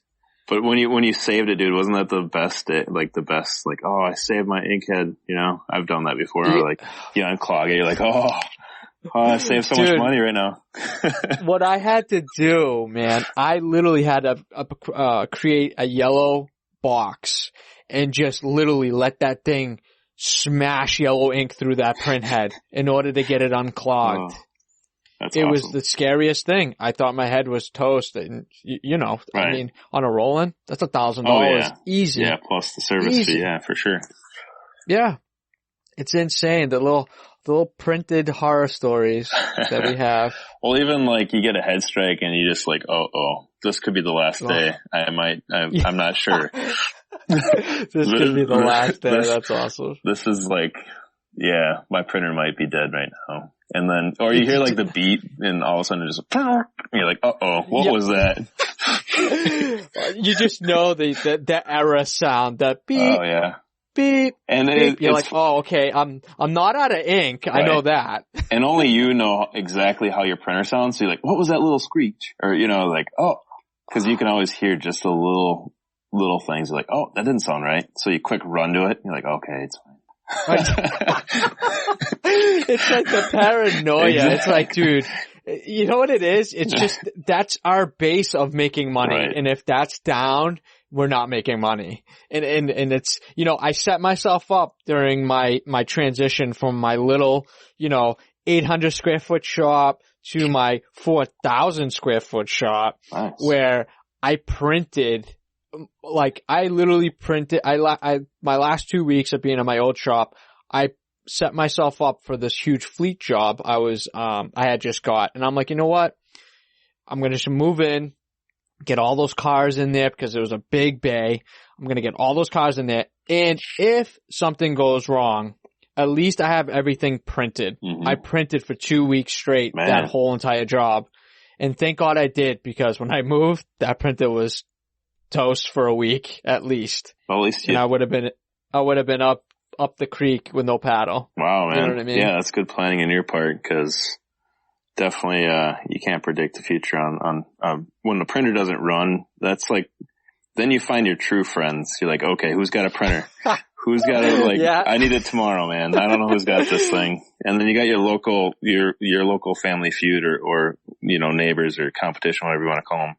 And they're not going to give in at all. They're going to laugh at you. They're going to be like, sucker. Yep. And like, man, it's the worst feeling, but it's the coolest feeling, because like I've done that a couple of times where a printer went out or whatnot. And I'm like, okay, I really want to see who's humble, who's able to give us like a service. And I will definitely bat up for them too. And I told them straight up, like, if there's any materials, anything that you might need future wise, totally give us a shout. So yeah, it's one of those things that's what makes the industry so awesome. If you can find those people that you can connect with and even save a job or two, Yes. That's awesome if you connect the dots like that. Yeah, man. It's one of those things that, you know, it's been brought up a few times that, you know, you always got the shops that are close to you that, you know, whether it be like a jealousy thing or just a rivalry between shops, it's at the end of the day, there is so much work out there. There's no reason to have any hurt feelings that you landed this fleet job over you getting it. There's so much out there. It's just how bad do you want it? Right. You know, it's just nothing against you, but I may have done a little bit more prepping than you did on this particular bid. And it is what it is. Don't get mad about it. At the end of the day, if it becomes too much and I need to bring people in, at least I have someone that I can rely on and be like, hey, listen, I know you didn't get the job, but I'd love to have you come in and maybe give me a hand doing it. You might not get the whole piece of the pie, but you get a little bit of it. Right. You know, yeah. It's just one of those things. You don't find those people very often. And it also gives you a brotherhood for sure. And to know that someone else has got your back if worst case comes to worst, which is awesome. That's what the industry needs. I feel so. And that's why we have these events like RapsCon, the MBM shows. That's where everybody kind of can get out and mingle and let loose and talk to other people in the industry that they follow on social media and try to pick their brains. And so it's so nice. Yeah, man. So here's a funny story. Last year actually at SEMA, I've been going to SEMA 3 years, but last year at SEMA really hit home. It was just like one of those spurts in the moments. And I think this is still why I'm on this podcast, because I connect the dots with the right people. But, so here I am. SEMA's pretty much kind of closing up. They're going to do SEMA Ignited. I'm walking down the strip. I see all these freaking awesome cars and trucks, obviously. And here this Gecko Wraps is just full of people. And I'm like, okay, I know this guy. I know that guy. I've seen this guy on Instagram and like, holy shit, there's a lot of people, rap people on this Gecko Wraps, like baller, you know, Cryptech printed deal, Shane Lloyd's truck, by the way. And so I went over there and I'm like, I gotta say something, you know, even though if they don't think I'm crazy, I don't care. But so I ran into Jeremy Connor and we talk like, well, he talks more, but, but yeah, man, he just opened up, and then all of a sudden he had a jet. I think his scheduler / wife was commending him and saying, okay, Jeremy, just shut up and go. But, no, it was so cool, man, to see all these people. And then all of a sudden, Tim Evans gives an opportunity to tell me some of his backlog, and he introduces some of the people on the truck, kind of just giving me his backstory. And then he introduces Dan Nava, and then Dan Nava just kind of keeps talking and, tell me what he's about, and then invites me to join them, you know, on the frickin' sweet little trolley they have. Dude, Shane, you did it well. He just knocked out of the park with that wrap on that truck. And then he got to tell me like how he, dialed in his colors and stuff like that. And it was like, okay. And then the main thing though that Tim Evans really impacted on me as far as, just don't be so self-centered. Just open up. Like competition really doesn't really matter, you know? And this is kind of, he didn't say this exactly words, but he mentally, to me at least, it hit home like, okay, when I get home, I really don't care, you know, Joe Schmo down the road. I mean, my old business partner, good job. Keep going. My old boss again, he probably hates me, but I didn't sign the non-compete, but I'm still going. And there's this the feeling of like, okay, the next chapter is coming around. And I think that's what happens when you go to RapsCon. I haven't been there, but I know for 100% that's what you get when you go to SEMA and like the rap release and some of those people that are just in there and they're very humble. Some of them are not. I have a list. So no biggie there, but, if you say hi to them and they say hi back, for one, that's sweet. If you say hi to them and you're like, hey, not to be a stalker, but I love your work. You did a great job. And they give you a cold shoulder, then maybe I don't want to follow you anymore. which I had that experience with a couple of people, not a big deal. I move on to. So it's just picking your battles, but also then choosing the people that you really want to engage with and you want to be a part of. And then once you had Dan Navi on one of your podcasts, I reached out to him too, because this whole youth industry is going to be happening sooner or later. And so he himself connected the dots with myself, and now we're just going to grow this per se brotherhood, you know? So I think it's like the sweetest thing you could ever think of as far as all these rappers coming together. Even if you're not a rapper, you're a designer, you know, Antonelli and all those other good guys. Skepple, I had a good half-hour conversation with him at SEMA. I walked around, like, again, I was like the little pet, and I was like, hey, what's up? Can I follow you? Any type of information you want to give me, I'll put this on record. No, I didn't say that, but I just think that all these people with good knowledge, good solid knowledge, just keep like together, keep focusing on each other and push each other for one. I mean, if there's something that just like, you're like, hey man, I see you struggle on that. Just lift them up. Hopefully you can answer their question, or vice versa. Hopefully I would love to answer other people's questions and maybe push their struggle through if I could. So yeah, and I think that's why you're in the IBOW training list. You know what I mean? It's the eagerness to help others instead of always, you know, for me, you know, in the beginning stages, I was always like, yeah, me. Like, this is for me. I'm building this for me and my family, and I got to do and step over as many heads as I need to do in order to survive in this sea of sharks. You know what I mean? Yeah. And I think that's the fight you need to have underneath you in the beginning. But I think as I got older, you know, when I had started my company, I was 22, give or take. Okay. I'm 30, almost 35 now. And as I've gotten older, I've gotten to the realization that, you know, okay, yeah, maybe it got me to where I was, but was that the right way to do it? Probably not. I probably should have built some type of, more of a community and built more. I had relationships, but I probably should have built more relationships and reached out to a lot more when I was in need, instead of trying to figure it out myself and being kind of, I don't know. I mean, I always felt better when I figured things out by myself.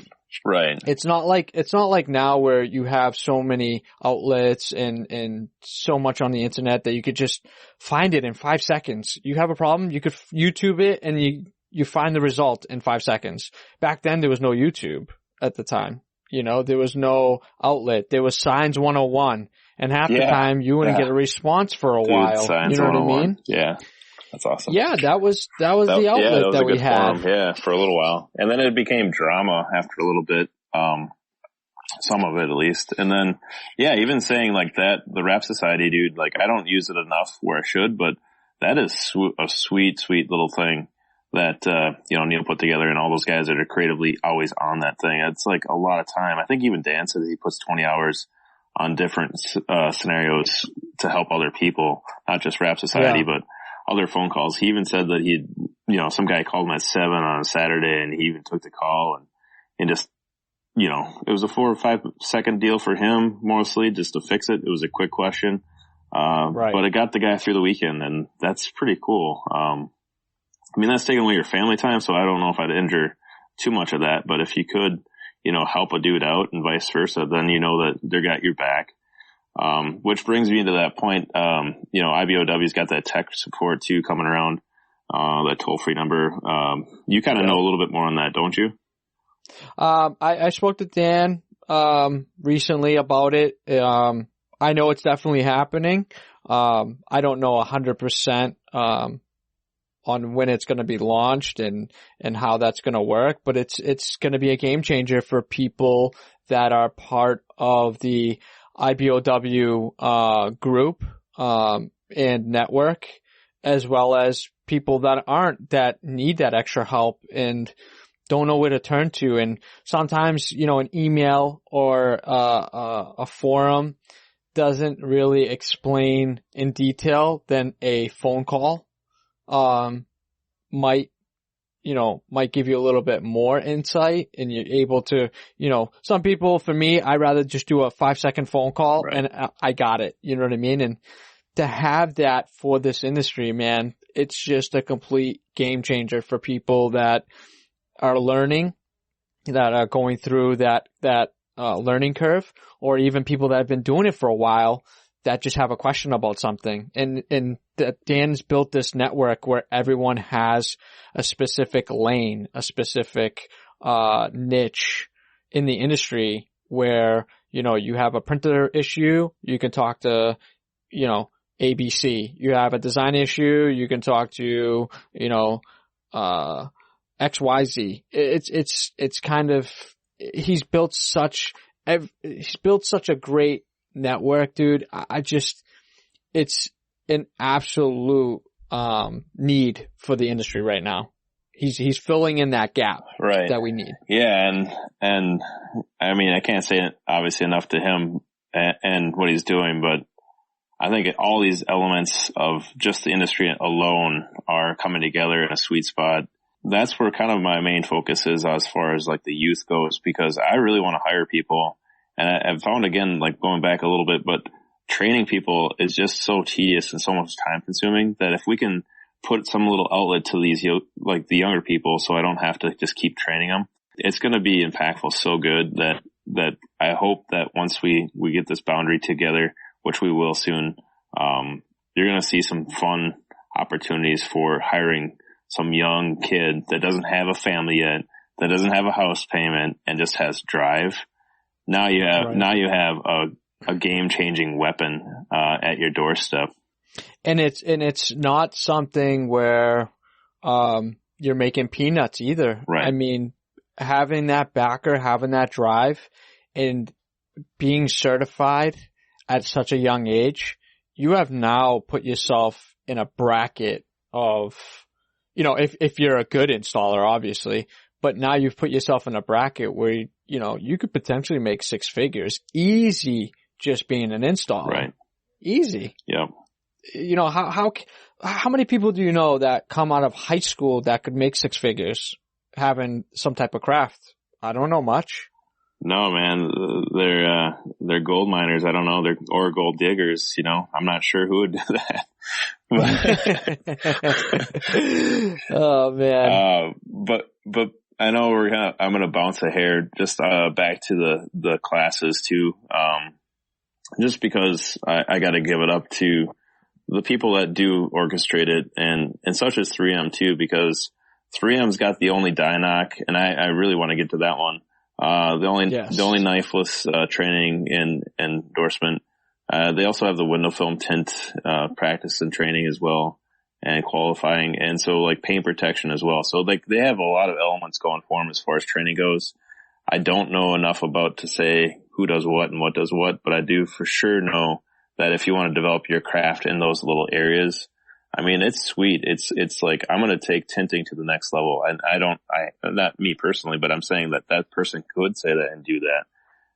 Right. There's such a demand for that. Unfortunately, in Minnesota, you got 50% legal. So there's not a huge demand here. Where Sally's, I mean, I could wear a pair of sunglasses and be illegal. I hate it. So it's not cool to me. I've gotten pulled over a couple times. I only have 35 on mine, but yeah, so it's just kind of one of those things though. If a person really crafts their self to those elements, finds their foundation and then grows it, these wrap industries or even sign, companies that see this are going to hire this and add their inventory of people and start developing, a great definition. Yeah. So, yeah. And also too with the 3M stuff, I'm just going to quick put out there, there's been instances, as far as a 3M preferred, installer doing a crap job. And it's up to us to know that too, because if I say I saw someone, it said 3M preferred and he got a bad deal, like the guest or customer, the client did that.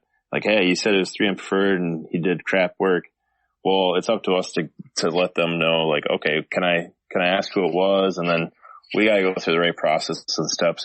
If it's injuring the qualified 3M preferred standard, then we have to really put that together and make sure that that's known, because the worst thing is to get you buy into all this stuff, you train into all this stuff, and there's one or two bad apples that make it just, not good. So it's up to us as well to make sure that's fitting for us. Yeah, I mean, we brought it up quite a few times the last few episodes where, eventually I would like to see some type of small, after you've already been through the vetting process and got your certification, whether it be 3M, Avery, or whatnot, to maybe do a follow-up, every few years or something like that, just to have them come in and just do a refresher. Right. It's not going to validate or negatively decline to keeping your certification, but it's just a friendly reminder. Hey, we've got a couple more classes this year. It's just a refresher. If you're certified, we ask that you come back. And maybe, because the materials are evolving, and once you get the certification, like, that's it. Your learning process could stop at just that. Correct. You know what I mean? Yeah. So to have them continuously come back, get that certification. Oh, you're not in the industry anymore. Let's take you off the list. Start weeding these things out some way, somehow. It just kind of keeps your thumb on things a little bit. You know what I mean? For sure. And a good example would be, even when I got 3M preferred and qualified, knifeless wasn't really developed yet. And so I went to SEMA the first year after I got preferred, and I wrapped, this is when knifeless fill was still knifeless fill, like true. It wasn't 3M yet. And he's like throwing these strings around me. I'm like, what are you doing, man? Like, I was going to trim it here quick. He's like, no, don't use a blade. I'm like, what are you talking about? And so, like, it wasn't even brought up to those standards yet. And that was only 4 years ago. And so what you had mentioned, even 2-year gaps or whatever it might be, these tools, I mean, these guys are coming out with insane tools. And these are very awesome, like, little niches that we all should learn on. And yeah, I get it. Like, not everyone needs a tool, but if it saves you time here and there and it perfects you even better for quality, and obviously flex streams are great too, but I just think wrap glove, obviously, there's just a lot of good things, like wrap gloves. Like, people are like, why you wear a glove? Ha ha ha. When I'm like up on the show floor, I'm like, well, it's my burrito glove, if just in case you want a burrito, I got a glove on. That's awesome. So like, people are like making fun of my Michael Jackson glove, and I'm just like, oh man. Oh God. They don't get it yet, but we're from up north, so I guess that's how it goes. Hey, they're gonna catch that wave though. Hopefully. They're gonna catch it. Well, so yeah, I go to Kentucky, and I had some tools and stuff, and I had this little safe box, a little blade safety box, and the lady just gave me the worst look, and she couldn't get I didn't realize I had one stuck in there, and she threw it away. She's like, it's not coming out. And I'm like, well, you just open the little flap and you release it, and she's like, no, I'm throwing it away, or you can check on another flight. I'm like, wow, okay, that's weird. And then she like grabs another tool, like a snitty tool, and she's like, what even is this? I'm like, oh, it's just a back release cutter. And I'm like, it's just for wrapping. She's like, wrapping? I'm like, yeah, you'll get it someday. That's such a like movie comment. You know what I mean? Like, yeah, you'll get it someday. That's awesome. It's like, man, you just gotta live a little, know what wrapping even really is, and vinyl wrapping, by the way. So, so did she confiscate your tools? Oh yeah, she threw away a couple, and I'm like, oh, whatever. It was only probably about $15 worth, so I'm not sweating. I wanted to get through it and get on, because I'm not a convict, but man, they treat you like them all the time. Yeah, that would be the worst, traveling with your tools, trying to justify, why you have an Olfa blade, why you have all these crazy. Yeah, you can't, dude. You can't have an Olfa blade. You can't. No. You can't have any of it. You can't, dude. Anymore. You have to like mail them before you know where to go and something. I don't know. Or just figure out how to buy them when you're there. Yeah. I don't know. I was thinking about like making a razor, like a shaving kit, like Olfa one you could put in your razor blade, like, you know what I'm saying? So then those are just my shavers, you know? Yeah, you're trying to be sneaky, right. trying to put it in your, shampoo bottles. Well, that might be a little, excuse me, sir. Yeah, I don't know what the shampoo. What is this object in your shampoo bottle? Right.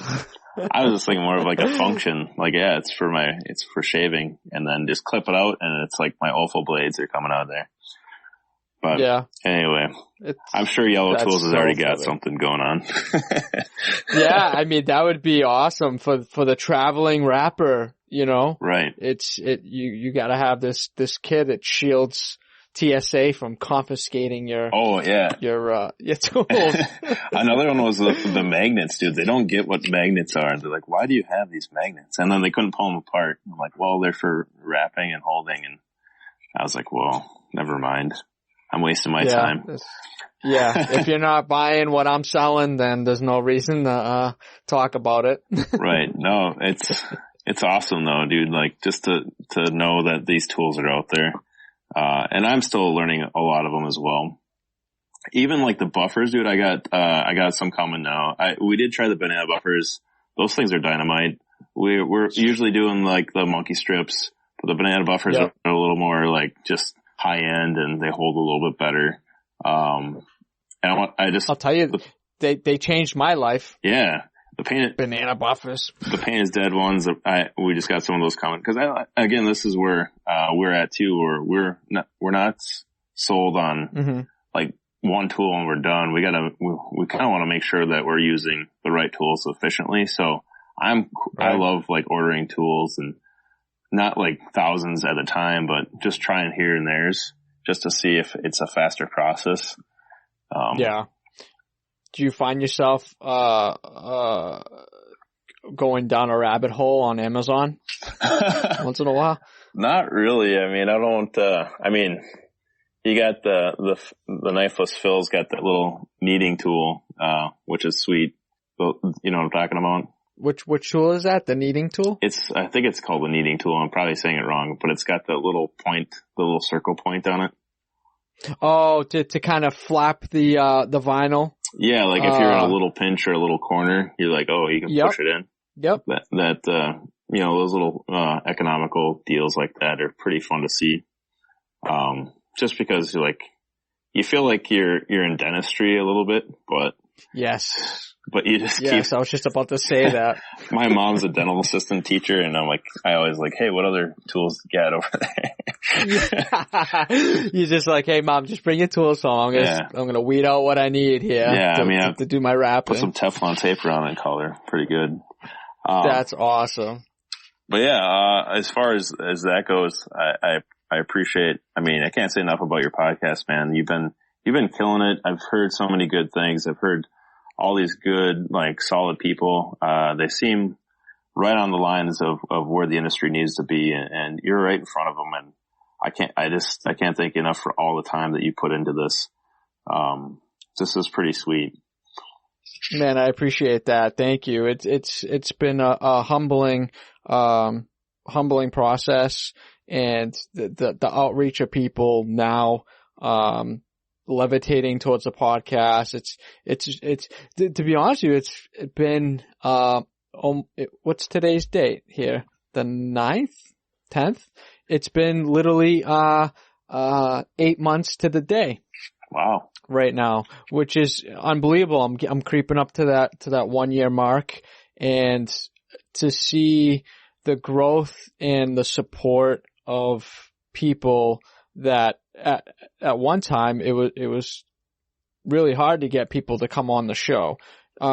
Just because, people, and and we talked a little bit about this, people just don't want to give out their secrets or feel like they'll be giving too much away and other people might be able to, get further ahead. But, it was never my intent to do that or give out secrets. It was just to share your stories, share your struggles. And cause at the end of the day, after talking to one or two people, I could relate to every scenario that they were going through, every aspect, every right, every wrong. It was unbelievable. And as the stories progressed and the guests got a little bit more comfortable, it kind of opened up the floodgates, and it is to what it is now, which has been people are looking at the podcast as a resource, which was never my intent. It was just me just wanting to have a conversation about an industry that I love so much. You know what I mean? Yeah, man. And props to you and props to the people that have already been on it. I just keep pushing repeat, pushing play, and also just when I grind or even do some night stuff, just to hear this industry growing as you're working and creating projects, it's just kind of one of those dual tasks that I'm like, oh man, this guy's working, I'm working. Let's just freaking blow the gates and just keep pushing. So that's what it kind of inspires me to do. That, when I listen to your podcast, I'm like, okay, these guys are like they're just setting the tone of the industry. And I just can't say enough about everybody in this podcast. So, keep pushing those people, keep investigating what might be the best, what might be the worst. And I just think it's fun to hear these stories and in a comical way too. Some of them are just freaking funny. The one that I kind of have is we're working with this college, local college, Central Lakes College. And just yesterday, I got a call from an instructor. He's lining up the vinyl. He's actually trying to kind of get something launched with the students and stuff, hopefully by this fall. But dude, he just ruined 12 linear feet of vinyl. He's like, I'm having the worst day. Dan, can you come here and figure out my laminar? And I really think it is a Dage or something like that you'd mentioned earlier. It's like just no tension, just bubbling and just like, oh dude, why did you buy this thing? But I mean, I hear the struggles. I see the struggles because I've been through there too. And don't get me wrong, I'm still going to have struggles even this week, but I think it's awesome to kind of hear that just so everyone is ground level, that things do happen, things screw up. It really does suck. It really ruins the mode. It really ruins the profits. But if you can push through, I mean, a good example too, and I hate to like name everybody, but I feel like even like Tate's design, like when you're throwing chrome on and slabbing chrome on, like, dude, that's insane. He does it with such ease. It does not faze him. But I just think of my wallet just shrinking as I touch this stuff. I'm like, oh my God. And maybe it's a fear, but it's like, holy cow, dude, like way props to that. And so it's people like that just really get you into the mode of like, okay, let's just push through. Let's, if something does screw up, it's going to happen. Let's try to be the best we can and either resolve it or just kind of call it quits for now and just keep practicing. Yeah. I mean, take everything, as a learning experience, whether it be positive or negative. Yeah.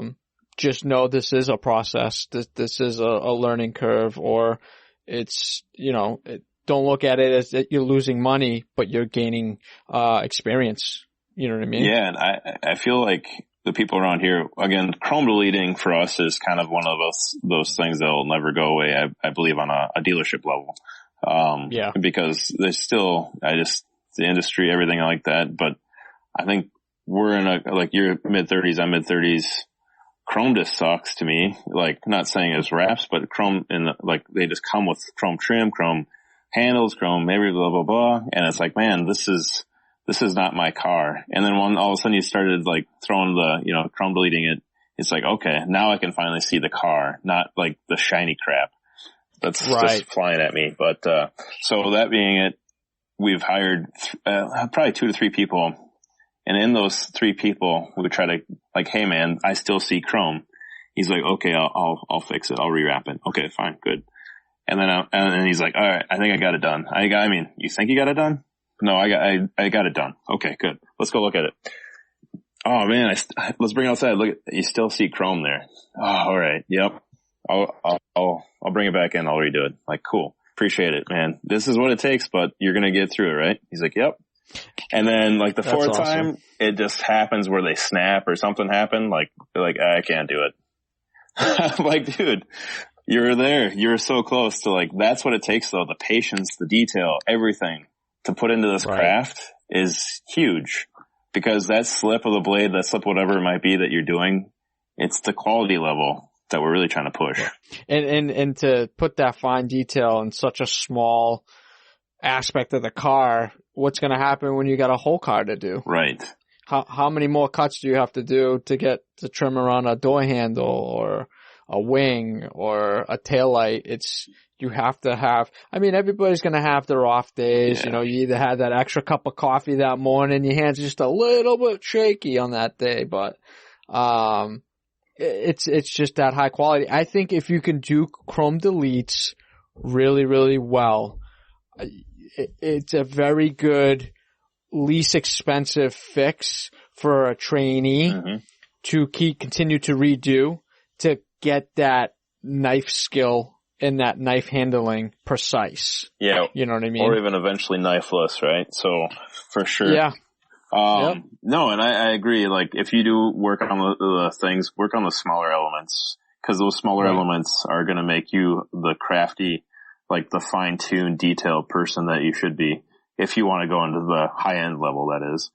Right. If not, go commercial. That's cool too. I get it. But I do appreciate all these, paint changing wraps per se. So that high-end stuff was never, I feel, was never like 2-3 years ago. It wasn't quite even there. Even SEMA last year, man, that was insane. Like I was actually proud of wraps.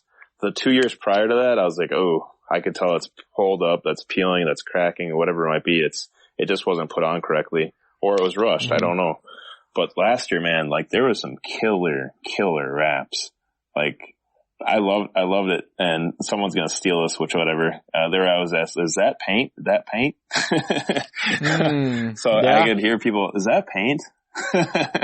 Like I just that was awesome. And that's a good thing to have people now, putting that in that market. Right. Yeah. And I mean, with, again, back to that too, like, is that paint? That's great. Good question. Now what happens when you remove it? Is that paint? Like, did you score the paint? Right. Because I hope you put knifeless down. And so, the aftermath. Yeah. So that's where I hope our industry is starting to go too, because once removal happens and you score or clear comes off or something like that happens, I really want to make sure that when we do our quality work, when removing happens, there is no issues with that. So again, knifeless to me, I'll keep pounding it to the ground, but it definitely seems to be the right standard for the industry from the young and the old. So that'd be my ultimate goal, to see more of that kind of coming around. Oh, definitely. I mean, give it time. Like anything, it's, something new is going to come out and propel the knifeless game to just a higher standard that everybody's going to have to be doing it. Yeah. And I keep pushing, the guys a little bit over at Xtreme, but the paint protection knifeless, it's about time. Come on. Yeah. I mean, what does it take to just make a thicker filament or, the wire, in there just a little bit thicker where it would cut through that? Yeah, knifeless had it, but I know that they were trying to do some things and kind of re-perfect it, and it wasn't quite, I don't know if it was performing the right way that they're hoping for. So it's been kind of on a pause and test mode. But, yeah, man, that would be the ultimate too, because obviously your paint protections to protect your paint. Well, it comes time to remove that, and you're removing your side mirrors or whatever it might be, and like all of a sudden you see score marks everywhere. Yeah, I give those old school PPF guys a lot of credit when they're pre-templating. Yeah, where they had to take the material, man, and push it in like a wrap and cut it. Dude, mad props. I mean, I don't get to see the aftermath of that, but I know there were some really good guys that could cut precise and not cut that paint. Yeah, that's definitely high props to that. That style is insane. Yeah, definitely. And the hard part for me, cause I'm not PPF like, this is the best thing ever. The reason why is cause you put it on just so you don't see it, kind of, that's your ultimate goal is to never see it. So right. I'm always the opposite. I hey, I want to put it on so I can see something cool. But so it's hard for my passion to go like full on paint protection. But to see what it does to protect the paint, that is freaking sweet. I've seen so many scratches and such that I thought it was in the paint, and then I pull the paint protection off. I'm like, holy crap, you guys got lucky. Yeah, it got saved. You saved the paint. So, oh my god. Even like when I wrap my car, at least the 2015 Taurus, and I wrapped it in a matte blue metallic, 3M matte blue metallic, and I took that thing off in 5 hours, the whole thing by myself, but it was like flawless underneath. I'm like, holy crap, this could have had like stains and scratches, and I never parked it in a garage. I was in the snow. It was doing its thing. I damaged that thing as best I could for like longevity outside. And just to see how it released when I pulled it off, like really minimal residue, I was like, damn, this is fun to see what it could have like sold the car as now, you know? So fresh paint. Yeah. Put a coat of wax on it. You're ready to go. Yeah, man. That would have been like, I could put a collector's plate on it after a while, sooner or later here coming up. It's funny because a lot of people, the kind of process that you go through to see the longevity of the material or see how far you can push the limits in the material and kind of take that as as like a science experiment, you know what I mean? Where the capabilities of this and, the removal, it took you 5 hours. Well, what, was it, did you get any glue residue or did it come off clean? Yeah, man, I actually it wasn't too bad. Maybe around the really hard, like post-heated, like edges and such, a little bit in that area, but the IR heater was like the hand of a wave of like, okay, this is just warming up and coming off like awesome. So. Wow. It was nice.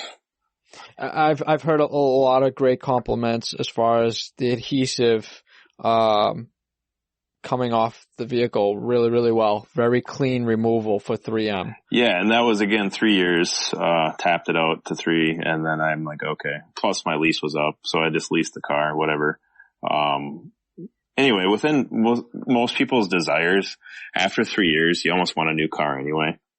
Or you get sick of it, so you want to rewrap it or do something cooler to it. And so that's why I'm solidly, like, this is my end game. This is my retirement plan. Like wrapping and designing is like the bread and butter of life. Yeah, for sure. Now getting into that, your retirement, a lot of these guys in the game, old school, new school, we're not really thinking about that type of mentality as far as, benefits and retirement and all that good stuff. Did you create a plan yet for yourself? Maybe something written in a notebook, what you want to do in 5-year gaps or things to that nature to set yourself up for, you still got another 30 years left in the industry, man, at least. Do you have some type of, book that you write stuff in? No, I don't have any journals or anything like that. I'm still focused. I mean, even within 5 years, I don't even know where I'm going to be yet. So I want to just keep pushing the industry as much as I can. And once I get the team, once I get that coachable team, and I think, it's going to happen sooner than later, then I can start planning that goal. But I think a person that loves what he does so much, he'll die at what he does. So I'm kind of in that element, to be honest with you. I don't really want to retire. And if I retire, it'd be mostly like just kind of training people and trying to get them to the next level. Great answer, man. Yeah. It's fun. Yeah.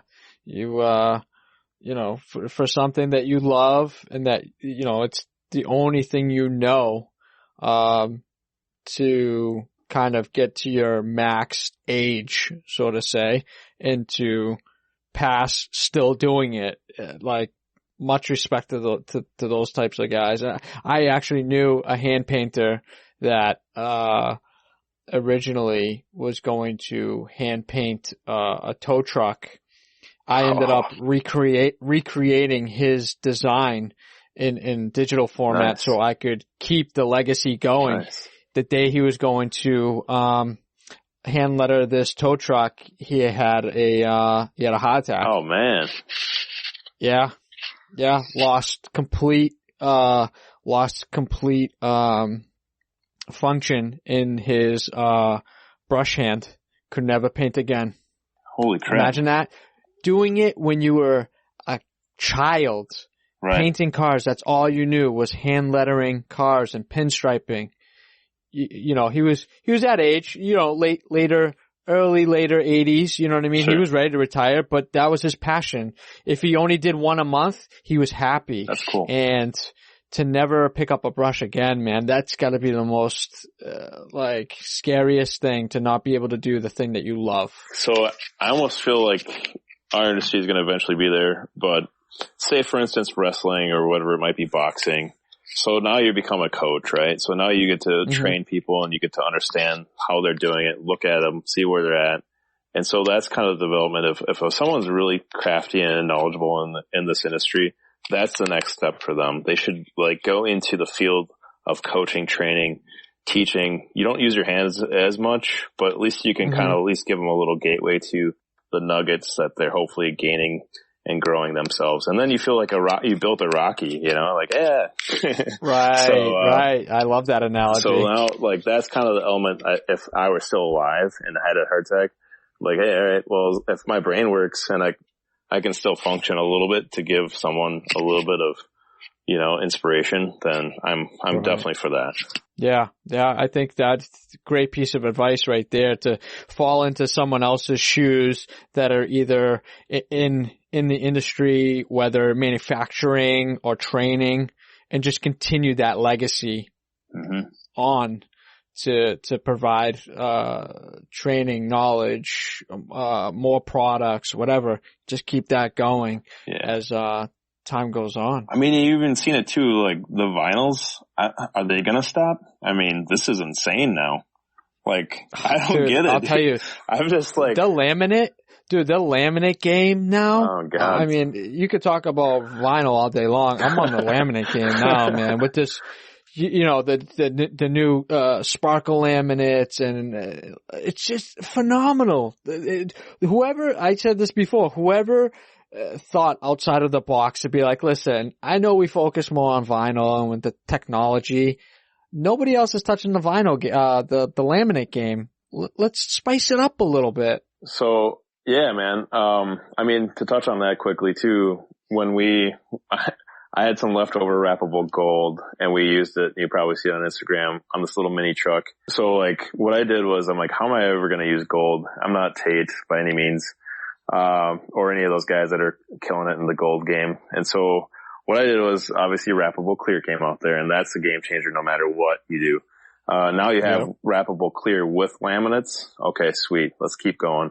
And now all of a sudden you put your base layer down and now you have these just crazy frosty, metallic-y, if you want it sparkly cool, if you want it brush cool, carbon, whatever it might be. And the game just keeps getting better and better. And the designs, you want realism, we can do that easily. So that's the fun part. I'm intermixing vector with realistic elements, and I'm having the most fun of my life doing both. It's fun. I get the vector game a little, like, it's great. It's solid. You're gonna kill those colors all the time. But when you put a little realistic edge to it, and now people are like, is that wood or is that rust? Is that what? Is that rivets? Is that what? And like, people like, you can't even airbrush some of this. Yeah, you're eliminating that extra step in your design game. You know, that extra, you know, getting something to look like it's a wet paint or sparkle. You just laminate it with this laminate and you're going to get that effect. Boom. You don't have to sit there for hours trying to figure out how to get that effect. And I'm going to put this on the air right now. So this shit is documented. Whoever comes out with a laminate that can make something look like rust, I'm sorry, Skeppel, but holy shit, that's gonna blow everything out of the water. And that just came to me as you were talking. Nice. So I'm gonna put that out there on air so it's documented. I said it first here on this date with Digital Dan. Whoever makes the laminate that looks like rust is gonna change the world of the rap industry. Yeah, no, I agree, man. That's some good quality stuff there for sure. And I don't know if people are keeping secrets and this is already happening, but I don't you heard either. it first. I don't either. I mean, Tupac's still around, so I don't get, we Oh my God, you went there? You went there?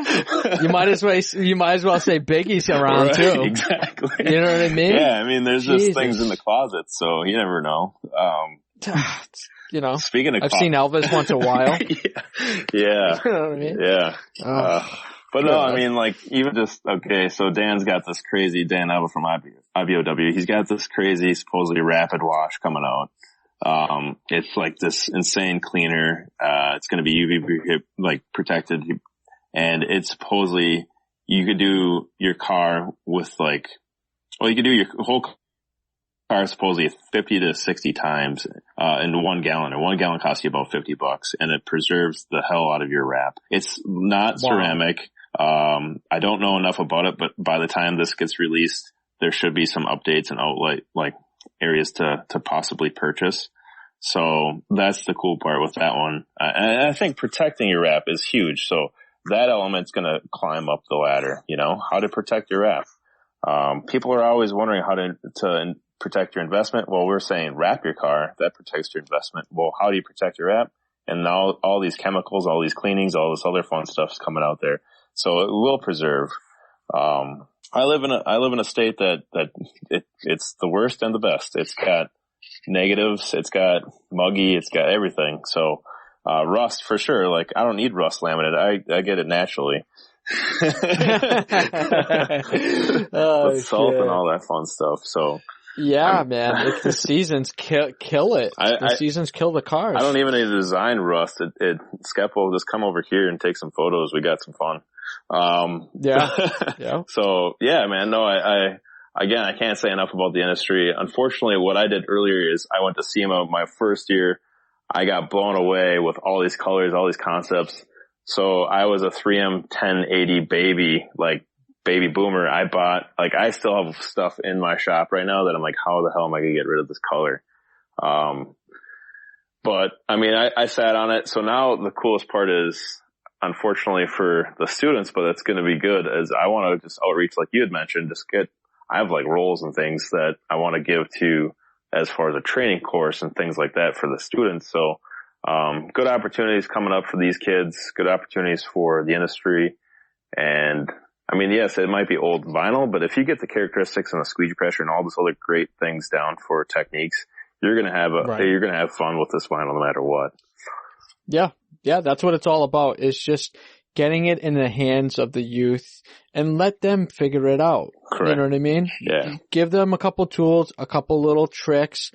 They are, the people that are going to be stimulated about it are going to be stimulated about it. They're going to do the research because now they're able to. They're going to YouTube it. They're going to look at forums. They're going to look at websites. They're going to look at the industry as a whole on social media and ask questions and look at things and be like, you know what? I can do that. And you might get, 3 out of 10 that really take it and drive with it. But that's worth it. That's good, man. That's good. The odds are good. Mm-hmm. And I had one of the coolest things with this this one guy, out of state here. I was doing a training, whatever, and,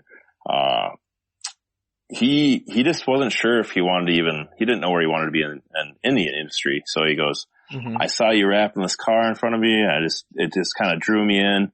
And I looked at your Instagram, which again, I'm not propping my Instagram, but he saw what capabilities are, what things can happen. And he goes, you know what? You actually just created what I want to do in life. I was like, oh, that's cool, man. I appreciate that. And I hope you're true with that. But, don't tell me if you fail. No, I'm just kidding. But no, man, it was just really cool and inspiring to see if one, even out of 100 kids come out of that, and wanting to do this is a good number. Yeah, I agree. And so the place that we're at right now, we need at least one designer, 2 more installers, and that's a start. And then also into sales. The sales side of the industry is so fresh still. how to properly even educate people on what vinyl is, what it does, and what to expect out of vinyl. It's so fresh that I love it. It's fun because you obviously see your faults, you see your failures, but you learn from those things so fast that you all of a sudden go, okay, well, this is a problem area. If you want us to wrap it, we're going to seam it, or this might be trimmed back here for this edge, and then we're going to put an edge seal over there. And just really securely talk to them confidently too, because you've seen it happen and you know how to fix it if needed. But just to kind of go through the process with the client to say, here's this, here's that, here's our price point here, where would you like to be? And just keep moving the flow of it. And there, all of a sudden the trust level, you'll see it. And then all of a sudden they'll be like, well, I only have this much, or I have this much. Or they'll be like, yeah, just do whatever. And I love the fact that you can communicate with your client to a degree of like their trust is opening and they actually want to like wrap something.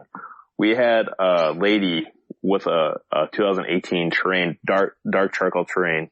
She wanted a red terrain and they couldn't find one with the mild. Like it was just a weird, bizarre thing. But like she goes, could you wrap it for me? I'm like, an 80-year-old lady, dude. I'm like, wow. She's like, what's the lifetime? I'm like, it's probably as long as you live. in your mind you were saying that just to clarify. Yeah, just to clarify. I was kidding. Yeah. We walk our elderly across the street. Yeah. Our wraps are lifetime warranty with 90 plus. Yeah, there's oh shit. Oh god. That was awesome. That's awesome. I can't even follow up to that. But no, dude, awesome. Like it's insane. So this lady comes up to our one of our dealerships and she wants her car wrapped and she's 80 years old. And I'm like, no way. This is Minnesota. This is like up in the north. You don't get higher than that. And it's deep in the north. Yeah, deep in the north. And so I'm like, man, how did you even hear about wraps? You know, cause we barely hear about them. But anyway, so she said that her son is in the industry down in Florida and just encourages her to get it wrapped.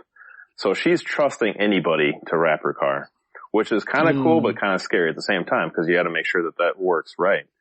So I just think, all right, so now that happened and I'm just a small town there's got to be things happening around everywhere and slowly words are getting out there. And that's going to be our industry, dude. You're going to be 80, 92. And where's that going to look like? I just really want to make sure the quality is right for sure. And also, I'm going to pound it again, knifeless, dude. So we're going to be removing other people's wraps, and we have. And the worst part was I've removed paint so bad one time, this guy. He's like, can you just remove our commercial graphic on a truck? I'm like, sure, not a big deal. And a big chunk, like 1 foot by 2 foot chunk of paint flew off with it, but it was contoured around his logo. Like this person, whoever did the wrap, cut right in the clear coat, and I pulled off right on that area, and it just pulled a whole chunk of paint off of it. The dude was so pissed at me, but I was like, hey man, I don't know what else to tell you. This would have happened to you.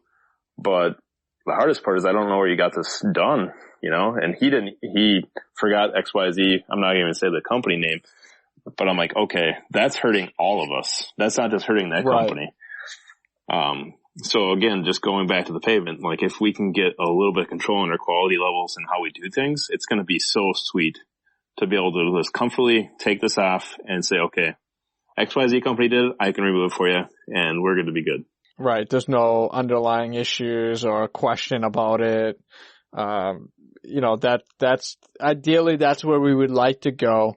But realistically, it's a different story. Right. And touching back on, you know, the sales side of things as well. I mean, the art of not being a salesperson. I think talking to your clients, the way that you would want to be talked to, you know, just, you know, for me, I always had that, comfortable, kind of laid back. I'd explain everything in detail. But I would never jam everything down your throat. Right. You know what I mean? Like, this is this and this is like it's not like you're buying, going to buy a car where, you know, the sharks are coming up to you as soon as you walk in through that door. How can I help you? What are you looking to buy today? And get you in that, you know, supercar, but you were just going in to buy a freaking minivan. You know what I mean? Right. It's just giving your client things that they don't need and giving them options is 100% the best sales tool you can have. Mm-hmm. Asking them what their budget is. Okay, you can't do a full, but maybe we can get you a partial. I love partials, man. I do them all day, man. They're worth gold for me. I rather do 5 partials in a day than do 2 wraps. Yeah. It's more profitable, quicker turnaround. The clients are in and out. And sometimes I even throw like more hours, just like 1 or 2 more hours into the design if I could throw a good partial on it. Because I'm like, okay, the install is going to be way easier. So I'll just sacrifice my design just to get the partial on an easy go level, you know? Yeah. And then that all, at the end of the day, man, this all transitions into the technology and the material. When you can integrate that clear, cast vinyl wrap to make that transition look so sweet, other than, you know, when you have those half partials on vans and, you know, you got the super white of the film and the yellowed van that's been on the road for 20 years clashing. It just doesn't look good. So here's another quick technique that I've used it before too. So like you print on white, that's cool. You can do a partial, that's awesome. But now you print on clear with a butt seam, and now you transitioned your white. You either go a dark color, you usually want to go a dark color, and then you go right into the paint. And that can work out pretty well too. So like your clear is your cap, but it also can either seam out to that other color. Not saying white or anything like that. It's blended out like in metallics and such, but I've used that as well. Right. Yeah. I mean, I've heard people, that try to do, color matching where maybe they're not comfortable on, you know, doing, bumpers. I've had instances that, you know, I'm just like, you know what? I am not going to spend 2 hours on that bumper today. So we're going to do a partial. We'll do the sides and I'll blend it to the paint color.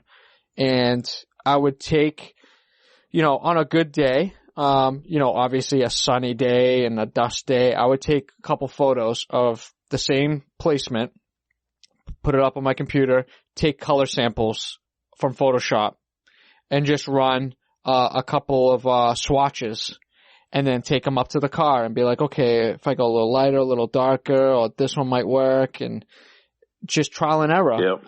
And then fade that into the bumper color and then be done. Right. You know, that little extra half an hour of taking a couple photos and color matching it and doing a quick print, half an hour, you don't have to deal with the bumper anymore. You know what I mean? Right. And it's pretty interesting too, because the new cars, even like the color of the bumper is still off, you know, because the plastic versus the, you know, the aluminum or whatever it might be, that's still off. So, I mean, if the factory can't get it right and you're dialing in with vinyl, you should be pretty safe. Yeah. I mean, the invention of Pantone colors, man, as a designer, like changes your life when you can Pantone and just be like, yep, that's the same exact color I need. You can just pop that on the computer and get that same color every time. Yeah. After like the month of ramen, you got that Pantone chart and, you just go with it. Yep. Yeah, exactly. Exactly. Good old soup kitchens, and now I own a Pantone chart. Yeah. Oh shit. I mean, it is what it is. Yeah, it's worth it. It is what it is. It's worth it. Oh shit. Man, dude, this has been the most funnest episode I've had in quite a while. I don't think I've laughed so hard. Oh, nice, man. Yeah, dude. And I'm going to put this out there. If you'd like to share what your past life, potential of what you were able to do, as far as a career, do you want to share? Yeah. With us that we talked about yesterday? Yeah. And I don't know if it was ever really a career path that I was like gung ho about. So it did really work out anyway. But for like 6 years in the midst of rapping and graphics, I had a hobby. where I did stand-up comedy. And so, it was, that's awesome. It really wasn't really good, but I call it awkward and then I call it failure. So it was kind of an awkward failure, type of event. But the coolest part, dude, about comedians, and I can't, it's almost, I don't want to say comedians are just like the rap industry by any means, but they have so humble and they're like teamed up. Like if you're a comedian and the other person's a comedian, that's a rough lifestyle, dude. So like it's a respect right off the gate. There's like, okay, you know, do you have a car? Man, you're a good comedian.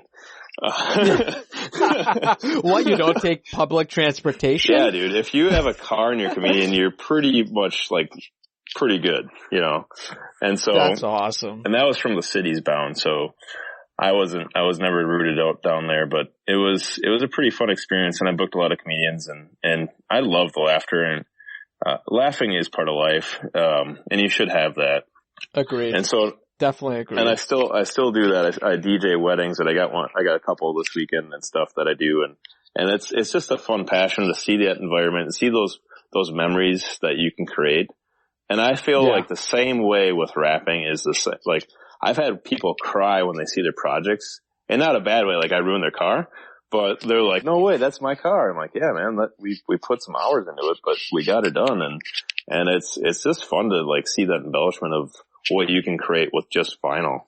Yeah, it's the revealing of the final product to the client, man. That is so fulfilling. I'm not going to say it's better than getting paid for the job. No, right, no. But I mean, you stayed up late and you stayed up, like, you know what I'm saying? Like, we put so many hours into these things, and they probably don't even care or pay attention quite as much as we do. But the fact is, like, when you like barely slept that next day, you're like excited to release this thing. It's like, holy cow. I got nothing. Like your energy's gone, but they give you the energy back when they see it. Yeah, you get that second wind. Yeah, you know, we don't share too much with our clients that, you know, cause we don't want to sound like we're complaining or we're ungrateful. But you know, that extra couple hours of design time, that extra couple hours staying late to just start printing the job cause you're so excited about the job as much as they are to get the job. Yeah. That end result, man, that will never get old for me. No. To see somebody smile and be happy and feel like they're getting, you know, taking an old car and wrapping it, to feel like they're getting a new car, you know, and to be a part of that, it's, you know, you don't only become family in the rap industry, but you almost touch the people that are your clients that come in to get a service, and they're so excited and happy and grateful. They become family. Yeah, for sure, man. And then again, like it goes back to trust too. So then they're going to tell people, you know, where they got it, and they're going to explode your, you know, hopefully your business because of the way they talk about you. But for like I've had like clients come in like, what are you thinking? Like, I have no clue what you like I want. And I'm like, okay, this is sad, because it's not sad. But they're just like, do what you want to do with it, but I want it cool. I'm like, oh God, that's not a good direction at all. But you know, like I'm just all right. So then you go from what style, what this, you break down their style levels. It's almost like I got to give this person a tattoo. I hope they like clowns. It's like, dude, no direction. So I'm like, okay. And then like once you kind of figure out how to mold somebody and ask them the right questions and get them to where they're like, yeah, I want something like that. They're like, okay, now I know a little bit of what you want, and I'm going to turn it up at least 10 to 15 more. And so then you throw I hate to blurt it out clear, but the clear game is just never going to go away in my eyes because of what we can do with it. But then you throw those inlays and all this other fun stuff if you want to get a little more complicated. Even reflectives and stuff like that is kind of coming out there. So and now they're like, oh, what was my budget? We just blew that one. Right. So, but you know what? They're happy. Oh yeah, it's all good. Yeah, we wrapped an RV last week that she should have just put it in the trailer park and smoked it. But, it was her business. Like she wanted to kind of deck this thing out, and she gutted the whole thing out and we wrapped it. The bottom half wasn't even worthy of wrapping because it still kind of had some tattering. And long story short on that though, she like she's like, holy crap, this isn't even my RV, is it? And she's like, yeah, it's a turd on wheels, but we skinned it, you know, and, she was so happy, dude, to see what we could come up with though with it. Yeah. And it's probably going to change her life if she's using it for commercial. For commercial. Yeah, for sure. It was a welcoming kind of storefront versus, you know, what you were driving in a Christmas vacation 1995 would be. Or whatever it might have been, you know, like. Oh man. Oh man. You know what? And at the end of the day, she's grateful for it. It's going to be beneficial to her. Right. As tough as it is for us to think, you know, the wrap's going to last a lot longer than the vehicle, unfortunately. Yeah. You know what? Sometimes it only takes a very short time for it to change their life. They could have that thing for a month and revenues just jumped extremely high.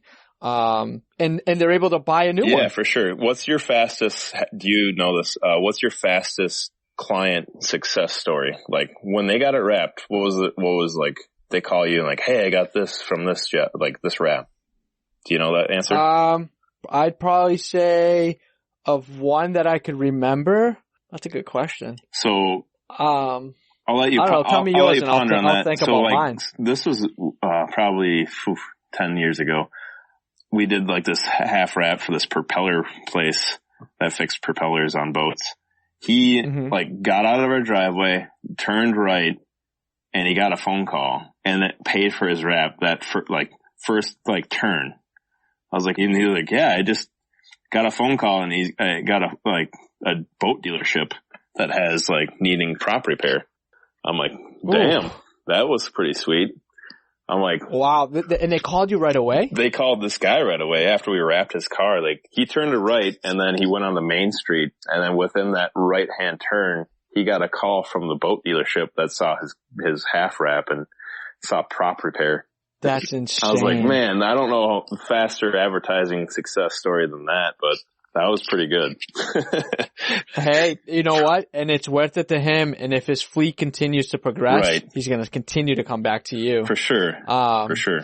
I would probably say similar, industry. A buddy of mine had a boat repair. He was a mechanic, in all aspects, vehicles, but his gig was, marine services. He had a utility body pickup truck. It was an F-350 front end, 4 doors with the utility body with the cabinets and everything. I wrapped his logo. Well, he didn't have anything, so I just did big lettering. It said, Jaeger Marine. Okay. And I literally had it from wheel to wheel. I mean, this thing was huge. But it was so big and obnoxious, and I had this cool water design in the background and his services nicely listed on the back on one of the doors, and I think he ended up landing a huge job at one of the marinas he was at. Nice. Just parked in front of the job he was at, and this guy was just like, listen, I got these 4 engines on my boat. I don't know what type of boat it was, but needed service. You know what I mean? Right. And I love that success story. You know? Yeah, you don't get to hear that stuff sometimes. No, you know what don't. I mean? You really don't. And so around here, I'd say the best way of wrapping, first wise, is if you're a landscaper, because you're parked right out there and you're doing the work, and it showcases here's my company, here's my approach, here's how I work. And also construction outfits are pretty big too for this area. And, so it's it's just cool to see if you can wrap a car, mobile billboard, you station yourself and you're showing your work right there. It's almost like a portfolio is being presented at the scene of the talent, you know? And so I love just wrapping and then just hearing how they heard about you or the person gained that business. One of the weirdest things to me is my old boss never wrapped his car. I don't even think he has a wrap on his car yet to date. And I just don't get that mentality. Yeah, you do the wraps, but you don't own the wraps. You don't put it on your vehicle. So I was always one to like, even if it was 651 when we first started Digital Ink, I'm like, yeah, let's throw some 651 on that sucker. Big and proud. 4 layers up. Yeah. With a little bit of, I put white with like a little chrome accent. So it gave a little bling blang. As I go to Taco Bell on my Cavalier. Was that kind of like your first car? Yeah. That you, yeah. I'm like, it wasn't really a rap, but it was like, for 651, it felt pretty good. Hey, listen, I'm going to bring it back old school. Did it give it extra horsepower? Yeah. Man, I couldn't tell you how many people, and they're such assholes. You know, you put a sticker on your car, and you know, I never thought it as a career. So there was a local shop that would do the import scene stickers, and it would be like, you know, the rims you have on like the doors. It'd be like the list, and I'd get people all day long. Hey, does that add another 10 horsepower to your car? I'm like, come on, man, seriously, don't play that shit with me. I used to get it all the time, man. So I used to hate the word sticker. Sticker is like the worst thing you could ever say to somebody, at least in my craft level. It's like, come on, man, it's a graphic, or it's a decal, or it's a decal if you're a Canadian. A decal or a sticker here in Boston. See, yeah, like sticker is just like, it's like the swear word of a graphic to me. It's like, no, you buy a sticker out of a machine. You don't make stickers. It's like it's like nails on a fucking chalkboard. It was for the longest time, and then I started working over at this dealership, and people were like, "Oh, there's Dan, the sticker man." I'm like, "Oh." So it was like bloody nose, bloody ears for like a month, and I'm like, "All right, I'm calloused up. Whatever you got, you can give it to me." Yeah, I'm the sticker picker. Now they call it tape. Like, "Oh, why are you putting all that tape on that car?" It's like, come on, dude. Tape? Yeah. Really? Yeah. They downgraded the word? They downgraded. Jesus Christ. They're trying to like shoot bullets through my ears just to see if I have a phase now. I'm like, no, I'm good. Oh. Tape, Jesus. yeah, I'm throwing tape all over this car. Oh God, where's this world coming to? I don't know, but, I'm about ready to call these, I don't know, man. I got some HR unapproved words I could give them though, for sure. Yeah. Oh my God. Do you mess with them a lot and be like, listen, I'm going to have to call HR today? Yeah, I found out if you give in to stuff like that, it really just, it makes them happier. So. Oh yeah. Yeah, they'll find new ways. Yeah, so I'm cool. Like, I just don't care. Yeah, it's better to say nothing. Yeah. I think I've got the best quote on my personal Instagram. And I'm going to read it to you because it's such a great quote. It kind of goes with what we're doing. So this is, better to remain silent and be thought a fool than to speak out and remove all doubt. Nice. And that's from Abraham Lincoln, for anybody that's wondering. Nice. Sometimes you just kind of gotta keep your mouth shut sometimes, you know what I mean? It hurts more the person that is talking to you when you don't react to things. Yeah. You know, you gotta give them less fuel to the fire and it'll be put out a lot faster. And I even agree with that as far as even mentoring people. I mean, sometimes it's really hard to hold your tongue, cause they really want to like get something out of you. And so as a coach, as a mentor, as somebody to get looked upon to, my manager, he's no longer my manager anymore. He actually retired, but he was so good at holding his tongue, and all he would do is stare at you. You're like, I don't even know what he's thinking. Yeah. And it was like, so like, holy crap, this is scary actually. Like, cause you don't know what he's thinking, you know, and he's got a good, like, just posture, everything. And so if you can kind of mentor yourself to even hold your tongue and hold your stance and hold your appearance, dude, you're kind of almost a good threat. Like, just so they cut the bull crap, you know? Yeah, you got your poker face on. Yeah. You don't show them your cards and wait till the very end. And a way of that too, your clients, you kind of have to have a poker face as well when you approach some of this stuff, because they're really just trying to figure out what the price range is right now. And they don't want to spend that much. Even if you cost that much, they're still not going to spend that much. So. Oh yeah, absolutely. So we try to educate enough to go, okay, here's the price, and ease into it a little bit. And then here's the design setup. Here's the install. Here's the prep, and break it down for sure. I always like to break, if I can, like just walk through a little bit of the process, because the big price sometimes can scare people away, at least up in this area. Oh yeah. $2,000 is a big deal. Mm-hmm. And then when that's half the cost of the price, then you're like, oh, well, why is it that much? And then you're like, okay, well, here's this, but we could I love this too. Like people are like, well, I don't really want to spend that much. Well, yeah, that's fine. We'll take half of it away. How's that sound? Yeah. So are you gonna get the same results? Probably not. Are you gonna get your ROI is gonna go down a little bit because now you've shrunk it down. But I'm catering to you and your price point. And I will say, like, bidding projects is like a very tricky deal because sometimes when you design stuff, your square footage goes up, obviously. But so then, how do you educate the guests to go? Okay, you gave me a quote off, what you just said. Now you design this, and then it should be the same price, right? So that's some of the hardest parts to the industry. Sometimes is like bowing in or educating your client, like, hey, I designed this for this square footage. And now we're into this square footage, which do you feel is good? Yeah, it looks awesome. It looks better. I'm like, yeah. Unfortunately, that price point is this. Some of the people, and I get caught a lot too because I'm the nice guy sometimes, we'll just kind of bow into that price just to get that first one on their belt. Or like, okay, I see a fleet coming, so let's try to do this.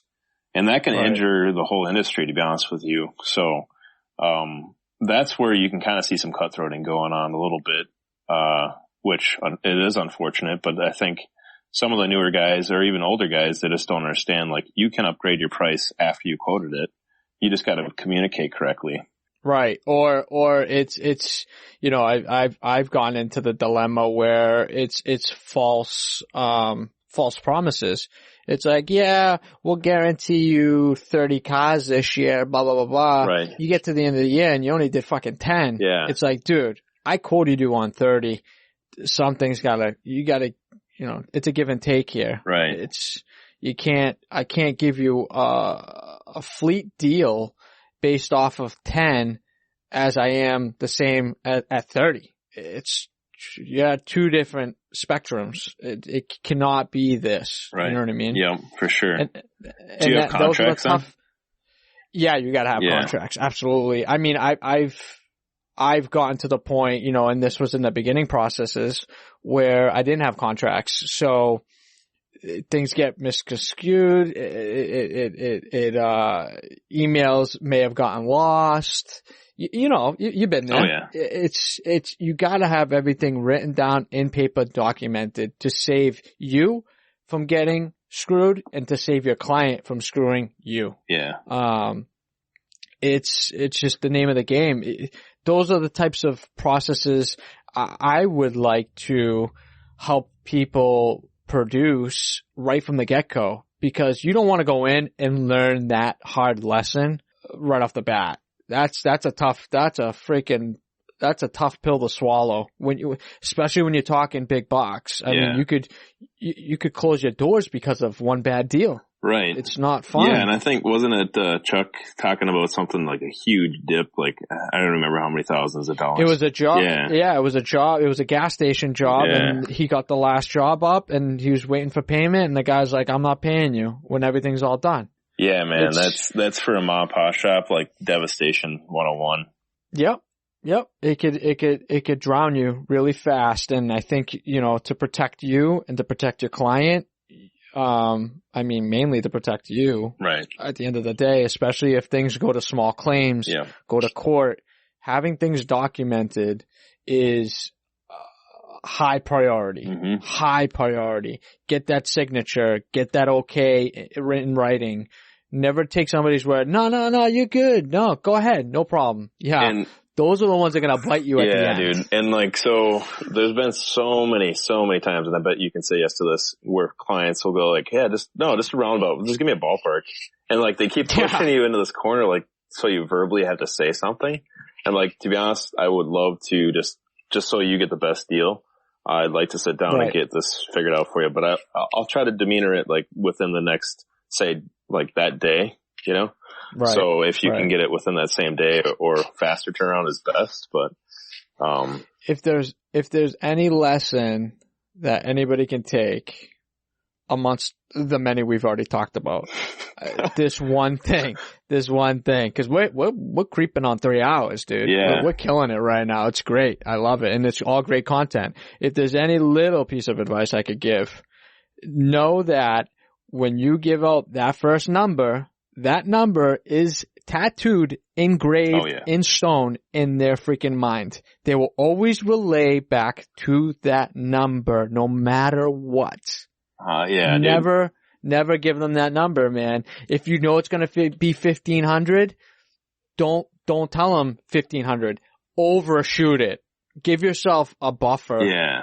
Yep. And sometimes I'll just do 200 buffer for sure, or even say starting at, just because. And then until like, even so, like there's been many a times where the client goes, I got this for a vehicle. And you're like, okay, do I have a picture? No. Well, you can look it up online. I'm like, I can sort of look it up online, but that's not your car. Right. And then you get into a weird scenario like, oh, no, it's the same car as that. And you're like, okay, well, we're going to temporarily say it's this then because we don't have your car here. Right. And then you get it. It's got like a crazy molding down the middle of the door that you got to deal with. Or it's got this crazy plastic that's like unwrappable, or you can't wrap, it's like completely kills the design. Yeah. Like this will not work completely. Yeah. You've got to buy a brand new car.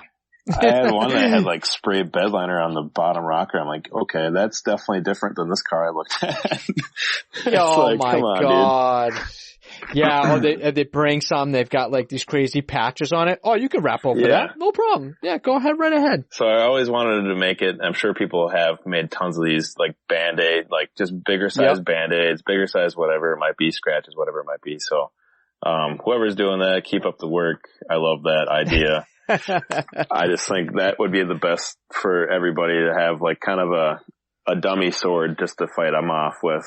And that's the good part about Millsville Xtreme. We're so hard to find, dude. You can like Google us and just everybody will be like, why would you ever do that? Well, the reason why we would be so hard to find, for one, is our team is still fresh and new, and most of the people that work under Max I should say, grammar corrected, are about like 25 for their age group is around 25 years old. And so we're really fresh, really new. And we've had a lot of not good, like good turnover in a way of quality levels, but and once we get to the gap of like, okay, we got 4 or 5 years under each person, then we can start opening the gates up. And I actually love how I think Tim Evans said, we're a destination to find. Like, if someone came to your office, like they found you somehow. We don't have a storefront. So it's awesome to see how they found us. And then usually probably within 90% of those people are still going to use you because they heard good things. The best, clients and the best business you'll get is the repeat or the, people that are talking good about you to other people. Yeah. You know what I mean? Yep. Those are the best ones, especially like in your scenario where you're hard to find, you're not, maybe socially active or, on Google and advertising and or whatnot. It's just, you're kind of like, how would they put that? No, I'm just kidding. What were you saying? You totally went blank for some reason. Sweet. I don't know why. I said, yeah, that's good then. We have a mystery that you'll never hear about. Yeah. So when like people ask like, I'm like, oh, how'd you find us? And I'm like, you're really hard to find. I'm like, and then I just break it into like, if you would have heard this and this and this, you still found us, and I appreciate you finding us. But now let's dig into what project that you're hoping for, and then kind of walk them through again. Just open arms, trying to give them the best of abilities. The materials, I love to just give them little tidbits of what vinyl is, and just see their eyes kind of pop a little bit out of their heads because there's so many options nowadays. And then I scale it back. I'm like, okay, but we don't have to go that crazy. We can go something cool like this, this, and this, and then really dial it in. As far as sales go again, like to be up front and to sell in front of dealerships levels, I think is so impactful. If someone has that ability to do that, I would gangbuster that if you can locally for sure. That's a huge outlet to gain to gain more clients. Even like getting in front of the service writers that write up these fleet vehicles. We have 5 dealerships. So we're trying to be in front of these people that get the service work done. And then the coolest part, man, is I see competition wraps and other things coming into our shop, and then I get to inspect all of their stuff. And then if there's like cracks or some shadiness going on, I just mark it down, and then I'm like, okay, I'm not yet ready, but when it comes time, I'm going to contact this ABC company and just ask if we have an opportunity to work with them, which I'm not quite there yet. And someone that might be listening could be like, hey, that's me you're talking about. No. You're right, actually. What? Your shop's called ABC? How ironic. Oh, shit. Yeah. Is there anything that you see as far as the future of the industry that you're like, in the last 8 months that you've done this, you're like, yep, I kind of feel that there's a window here that we're seeing, and there might be something evolving that we could share upon us? You know what? I think, and you and I had talked about this, off air, you know, the whole game of, training, it has really opened my eyes. I know anybody that's been listening, to the podcast and has been following me from day one to now, I have, changed my tune, and I'm perfectly fine by saying, you know, I had a difference in training as opposed to being self-taught, because, you know, I was self-taught. I figured things out in my own. Could I have benefited from training? Yes, but at the time it was still new. It was still fresh. Now, man, I could not recommend it more to new people. And that has been my go-to thing, kind of mentoring and helping out as an influencer, to say the least. I'm nobody. For me, I'm nobody. But I mean, to have people DM me that are, slowly trying to, phase out their 9-to-5 job and try to break into the industry and start something, and build a business, for me to help them transition into that, it's been you know, such a humbling thing that people would even ask me for advice. But that's the first thing that I go to. If you really 100% want to do this, please go get training. Make sure it's what you want to do, because yes, it's a fun industry, it's a culture, it's fun, it's just so many things. But at the end of the day, you still have to produce, and you still have to produce something really, really well at a high level. Go and start off in the intermediate, work your way up. If it takes you a year to start your goal, so be it. But go get training. And to be honest with you, I have started to put things in place for me. Nice. Being out of the industry for the last, 2016, 2 years, almost 3 years I've been out of the industry. Granted, I've done little things here and there. I've helped a lot of friends out, a couple shops, and I still get my feet wet, and I'm still learning, the new stuff. But I am really giving it a lot of thought into either doing an Avery training class, to be certified, or to do a 3M certification for myself, just to have, because I don't want to sound like a fucking hypocrite. You know what I mean? It's, you know, I'm talking to people that are leaders, of the industry, people who have been really successful, people that are starting, and I'm advertising something or promoting something that is beneficial to them. And here I am with not even one underneath my belt. You know what I mean? I want to experience that. I want to have more advice for that particular class that I take. I want to be able to give feedback on that. That's always a big thing. You know, I want to know the pros and I want to know the cons. What are they doing too much of? What are they doing not enough of? That people that are spending the money, to go to these classes and get certified may want more. You know what I mean? So I'm hoping to be that outlet for the industry, these manufacturers that are creating these training classes, to maybe see this as an opportunity for the end user to have an outlet to give that information to. So really, I would probably say that the one thing is the whole scenery and training. I think, being knifeless, the knifeless game is unbelievable. The die knock game is just gonna completely explode. And there's the regular commercial and color change, training classes. It's just, for me now, do training. I'm 100% on that train right now. Nice. From before, not that I wasn't before, but my eyes weren't completely open to that type of subject. And now getting the feedback, listening to people, and really, taking the information in, I think for me moving forward now into this next chapter in my life and transitioning, I'm going to get, training, and I'm going to get certifications, and I'm going to try to get as much as I can, as time, continues with the podcast and me opening up, my next chapter in my career, so to say. Yeah, man. No, that's awesome. And I do commend you for the old pony getting new tricks, if you want to call it that.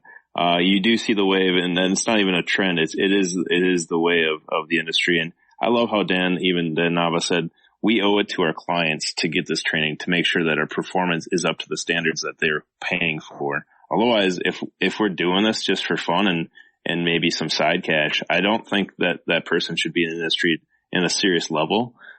They should just kind of have fun and do it in their garage and maybe work some beer, like a race car or something. But, right.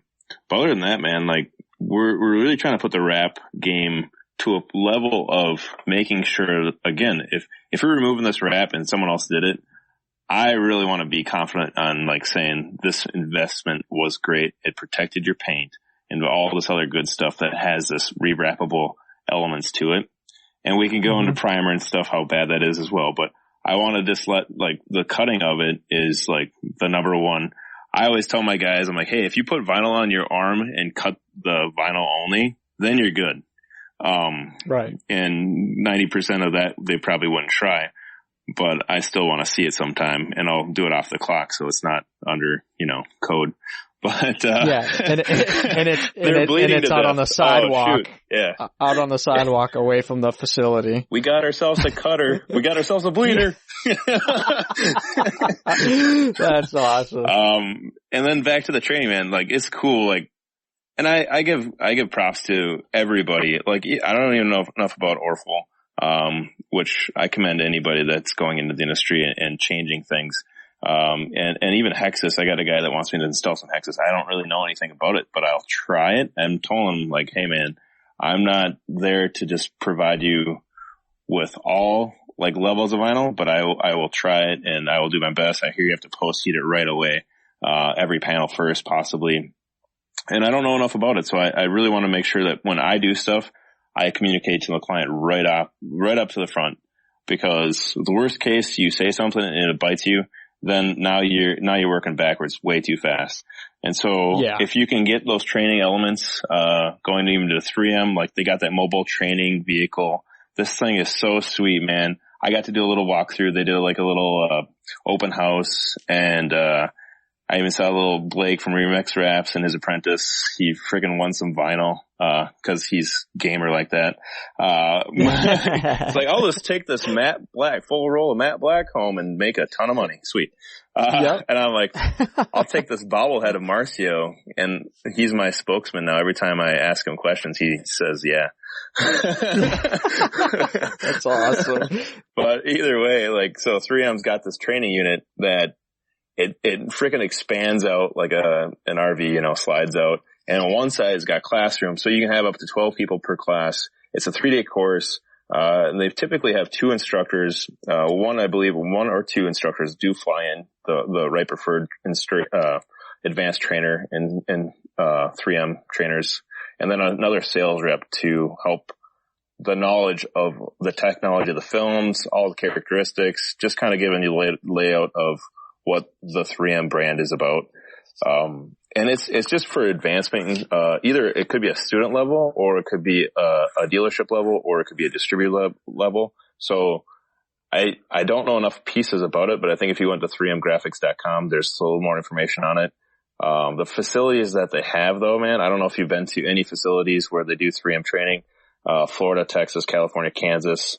I think there's a couple in Canada, sparsely, and then also St. Paul. The St. Paul one, dude, is like dynamite. I don't know. They restructured it about 3 years ago, and that is the knees to the wheeze. Awesome.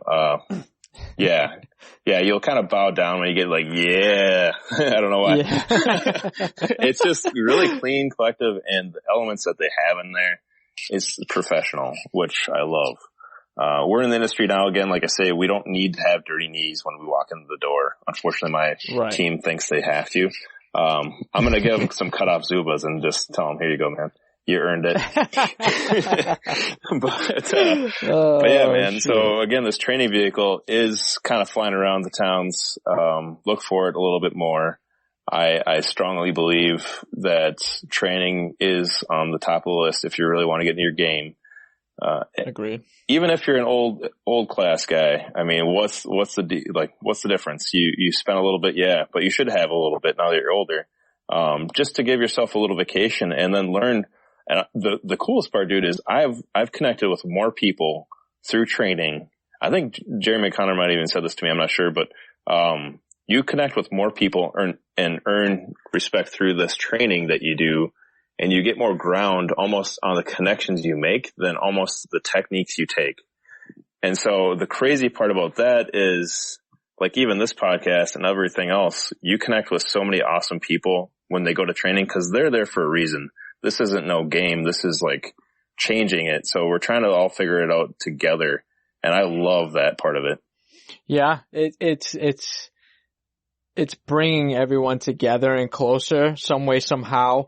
Subconsciously, that it's just phenomenal the way that you can bridge that gap. Yeah. And then on top of that, you're meeting people that are outside of your area because there's people flying in from different towns, different states, different cities, and you're creating a bond. And when I don't know, I feel like it's something to do with when you're rapping with someone side to side, you feel that connection. You know what I mean? Not to get like weird about it, but like that you kind of have weird, that bond. Yeah. Sorry. I didn't want to go there, but just put a rap glove on, you'll be okay. Yeah. Protection first. Yeah. So, oh, sorry. So having that kind of bond together where you're creating something together and troubleshooting together and having those conversations and, just creating that family, like, camaraderie, you know what I mean? It's just so cool. And to have the training trailer, a bus, whatever you want to call it, come around in your neighborhood. Whoever thought that would even happen? Honestly, I didn't see it. I did not see that happening at all. And having 3M, step their game up and create this where now they're basically giving people a better opportunity to get certified because they're almost coming to you. You know what I mean? So yeah, just to clarify too, you're not able to get preferred or certified through this training vehicle, but you do have the qualifies as far as like the things that they test for and the material and everything else. So you do have the advancement of doing that. And then it'll give you a comfortability to go get possibly certified or preferred. I have a couple guys on my list right now that they just, I don't know if they're scared or what the deal is, but dude, don't be scared. Don't shy away from this opportunity. You're actually your best point right now to do it because, there's so many people that are trying to get above the levels and everything else. And so to get a little bit ahead of them is always a good priority for yourself. And I know it does dim the shop line again. Like I get that too, cause I'm thinking of production. And you're like, okay, that's 3 days out. Then you have 2 days testing. And so that whole week's kind of shot, but in a way of, if you can catch it up, if you can somehow make up some of those things where even RapsCon, man, like I seriously don't think I should be going, but in a way of connections and everything else that I can learn and maybe new materials that are coming out to advance my level, Right. it's like beyond needed to go. So I'm actually even putting like personal time off request in. I'm not even caring if I get approved, but, I'm just going to burn the rule a little bit there. And I just know that the industry is so giving back. So if you give a little to the industry, it's going to give back fold easily. Oh yeah, agreed. And even like your characteristics of what you're doing with this podcast, dude, like you don't have to do this at any means or any creativity levels, but you're giving, all the rappers, all the designers, everybody that's kind of connecting the dots, a reason to hear all these fun things and filtering in. And again, with, even like the rap promoter, I mean, Chuck, you got all the visuals of the coolest, craziest. And then you got, I see like, Tim Evans is just phenomenal too, traveling and taking photos. And we've already, people have already talked about it and commended him. And then you got like all the cool designers and it's just so sweet to know that we're just in the beginning dinosaur ages of stages with the vinyl industry. Because if you thought of like the Edge being cool, at least I still think the Edge is cool, like you can't get away so from old school, but it's awesome, dude. Like Atari, dude, that's awesome. Yeah, it's AOL. Gateway 2000. I mean, really, the connecting the dots. The dial-up internet. Right, we can go all day with this. Yeah, man. It's I just, know. I mean, and that's where vinyl is right now. That's the crazy part.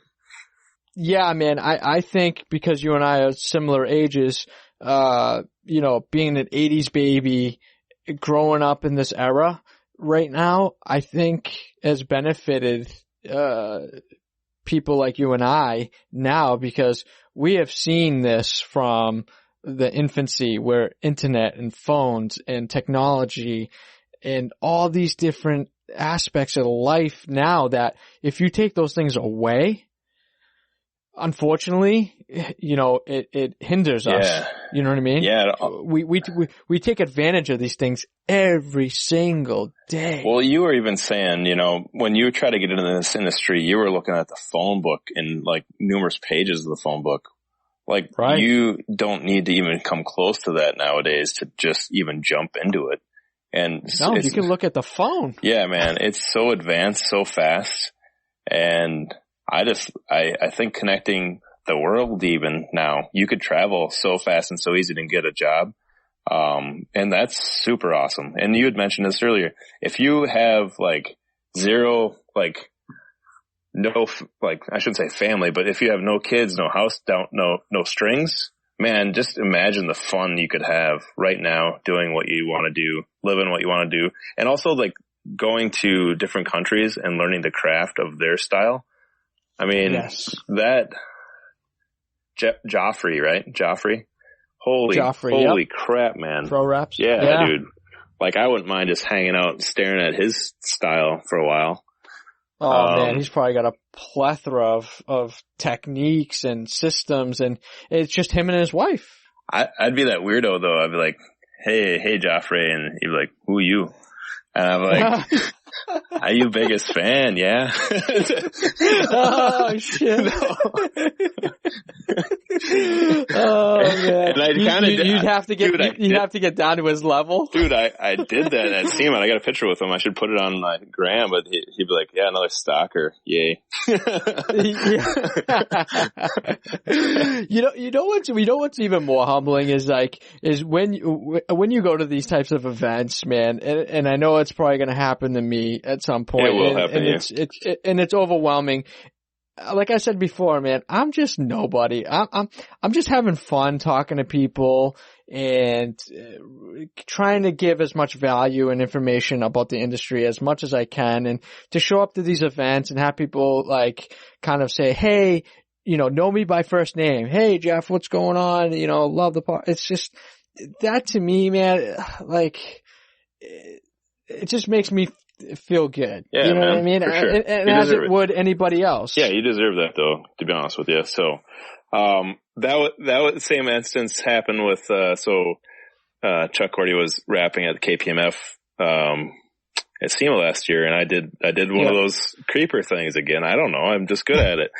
I'm like, hey, Chuck, how's it going? Yeah, good. Or I can't do it, Chuck. You'll have to do them. Hey, I'm doing good, hey? He's actually really slow too when he talks. I'm like too fast. Maybe he didn't know what I was saying. Or maybe he was just like in the zone. He was doing the rear bumper on this like bronzish matte color, and I was like trying to engage with him, but he's like, yeah, just rapping, you know. And I'm like, oh yeah, you are, aren't you? All right, get back to it then. I'll let you get back to that. Before that though, let me take a selfie and call me weird. Yeah. You're that creep. He's hunched over the bumper and you're the guy in the back, you're like behind him with your phone up high, just trying to get like like almost like a photo bomb. Right. Yeah. Oh God. Oh well. I mean, yeah, and that's going to happen to you, unfortunately, but good way too, though. Yeah, you know, and the point being is when you go out and you talk to an influencer or somebody that you really look up to, and they know you, they're almost like almost before you even make the introduction, they're like, hey, Dan, Digital Dan, what's going on? You know what I mean? Yeah. It's like, whoa, you know me? Like it's gotta be one of those things that you just like, you know, I like I said before, I just feel like I'm just nobody. I'm just a dude talking to people and just sharing information, and it's just fun. Yeah. You know what I mean? And it's the same thing with you. You're creating a product. You've got a great system going. You're killing it in the game with designs and printing, production, installation.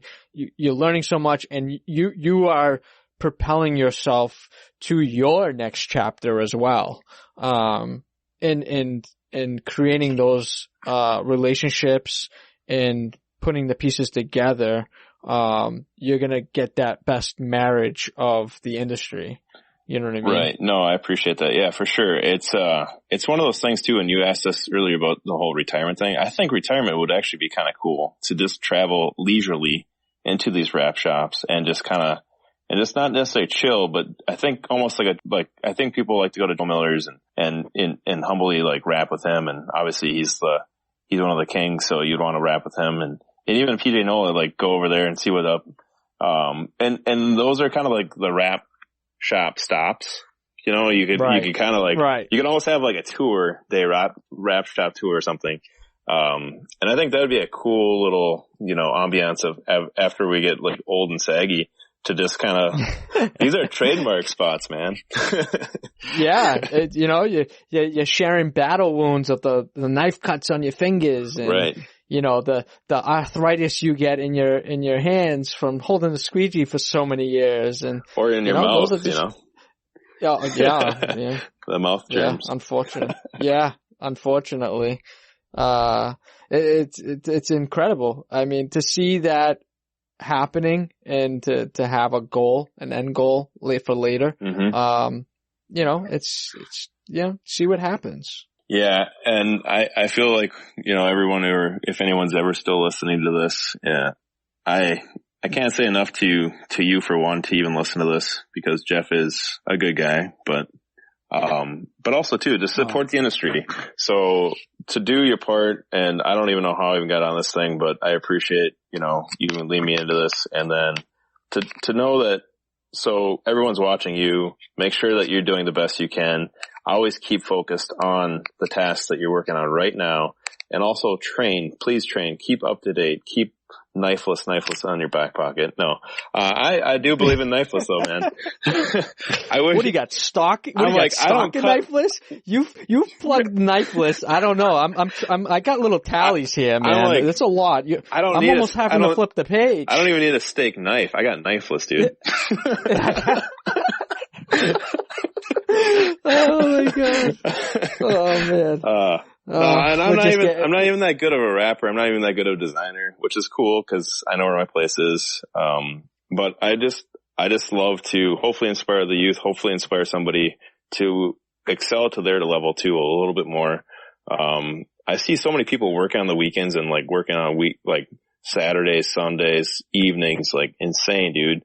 Yeah. I do want to tell them, please just take a little bit of time off, because it is healthy. I've been there too, where it's worked almost too hard and too long, and then you're actually working really bad. Yeah. Your quality is actually bad too. So sometimes you get too frustrated because you work so hard and then you burn yourself out. And I never thought I could burn myself out, but I feel like nowadays, okay, I understand that theory. Yeah, you can't work to make yourself sick. Yeah. You know what I mean? Yeah. And then you're just prolonging the process after that. You know what I mean? You can't do that to yourself. Do things for yourself. Do things that make you happy. Right. Whether it be playing a sport or activities or just more family time. Yeah. I mean, I can't stress that enough. Right. Do not neglect what you have at home. Work will be there tomorrow. So close the doors and go home, you know? For sure, man. And I think family a little differently than most because my parents were married 3 times each. And so I don't know what your family looks like, but my family structure is my grandpa or my roots. And like, so find your best friends, find whoever it might be as far as your family. Family doesn't really mean your spouse or, you know, your kids. Blood. Yeah. So like if you can find someone you can relate to, just totally dive into that in a positive way and really push each other, I think, you know, is the best scenario there. And really try to hone in on what you're hoping for. And like you talk about goals, well, 5 years is almost too far for me. I try to do them within a year if I can. And RapsCon again is like one of those things where I don't want to plug it insane amount, but if you certainly can do that and afford it and make that time, effort, everything, you're going to be so blown away. And that's like, for me, even like this last year at SEMA, meeting like Tim, the crew, everybody like that. And all of a sudden even being on this podcast for one is just a blessing, but just trying to connect the dots with you as far as how you want to view your industry and your level. And everyone's here to support you, which is the sweetest thing. Yeah, no, I appreciate that. I definitely do. Very humbling words for sure. I want to wrap this up with you because speaking about family, we're going 3 hours strong, and these long podcasts I love, and I know I actually get a lot of great feedback on the long ones, believe it or not, which is great. You know, this takes them right up to lunch, you know what I mean, in the morning. So it's great. It's great. And this has been absolute pleasure. We're talking about influences. We're talking about you helping the industry and you being this influencer, this teacher, this trainer. I want to know who influences, who do you look up as an influencer, whether it be rap related or not rap related? Who do you lean on or look up to, either for your personal business, whatever? Yeah, I mean, I have to, for someone that's alive, I have to look up to my wife, for one, because when I was in the business, like owning it, dude, I was never there. I was never home, and she supported that, and that was insane, man. Like, I would have divorced myself, you know? So she'd always ask me, like, are you married to your business or are you married to me? I'm like, that's a good question. So definitely my wife for sure. But then my grandpa, he was a World War II paratrooper vet, and he lived up to 98, man. And like, he was black and white. And he just cut everything down the middle. He was just the fairest guy. He would bite his tongue if he needed to. He would do the utmost thing that he should be. He's a strong Christian guy, so he barely even swore, like a swear word. Maybe I heard him say shit once. And that wasn't a joke, dude. It was he was talking about seagull shit. And I'm like, oh man, that was funny. Yeah. You should swear more often, Grandpa. Anyway. So yeah, dude, like if you have roots and to any flavor of who you are as for a character, that's who my characters come from, is my grandpa and my past there too. And then dude, like, yeah, if your wife supports you in your industry, you're going to have to say sorry a lot, and you're going to ask if you're married to your job versus your wife and your kids and stuff like that. So really cut your time, figure out, even dude, like if you raised your prices, what's the deal? Like what happens if you raise your prices? You're right. You know, just see how that would maybe calculate, because that might give you more time. And now you just, you increase the value of both.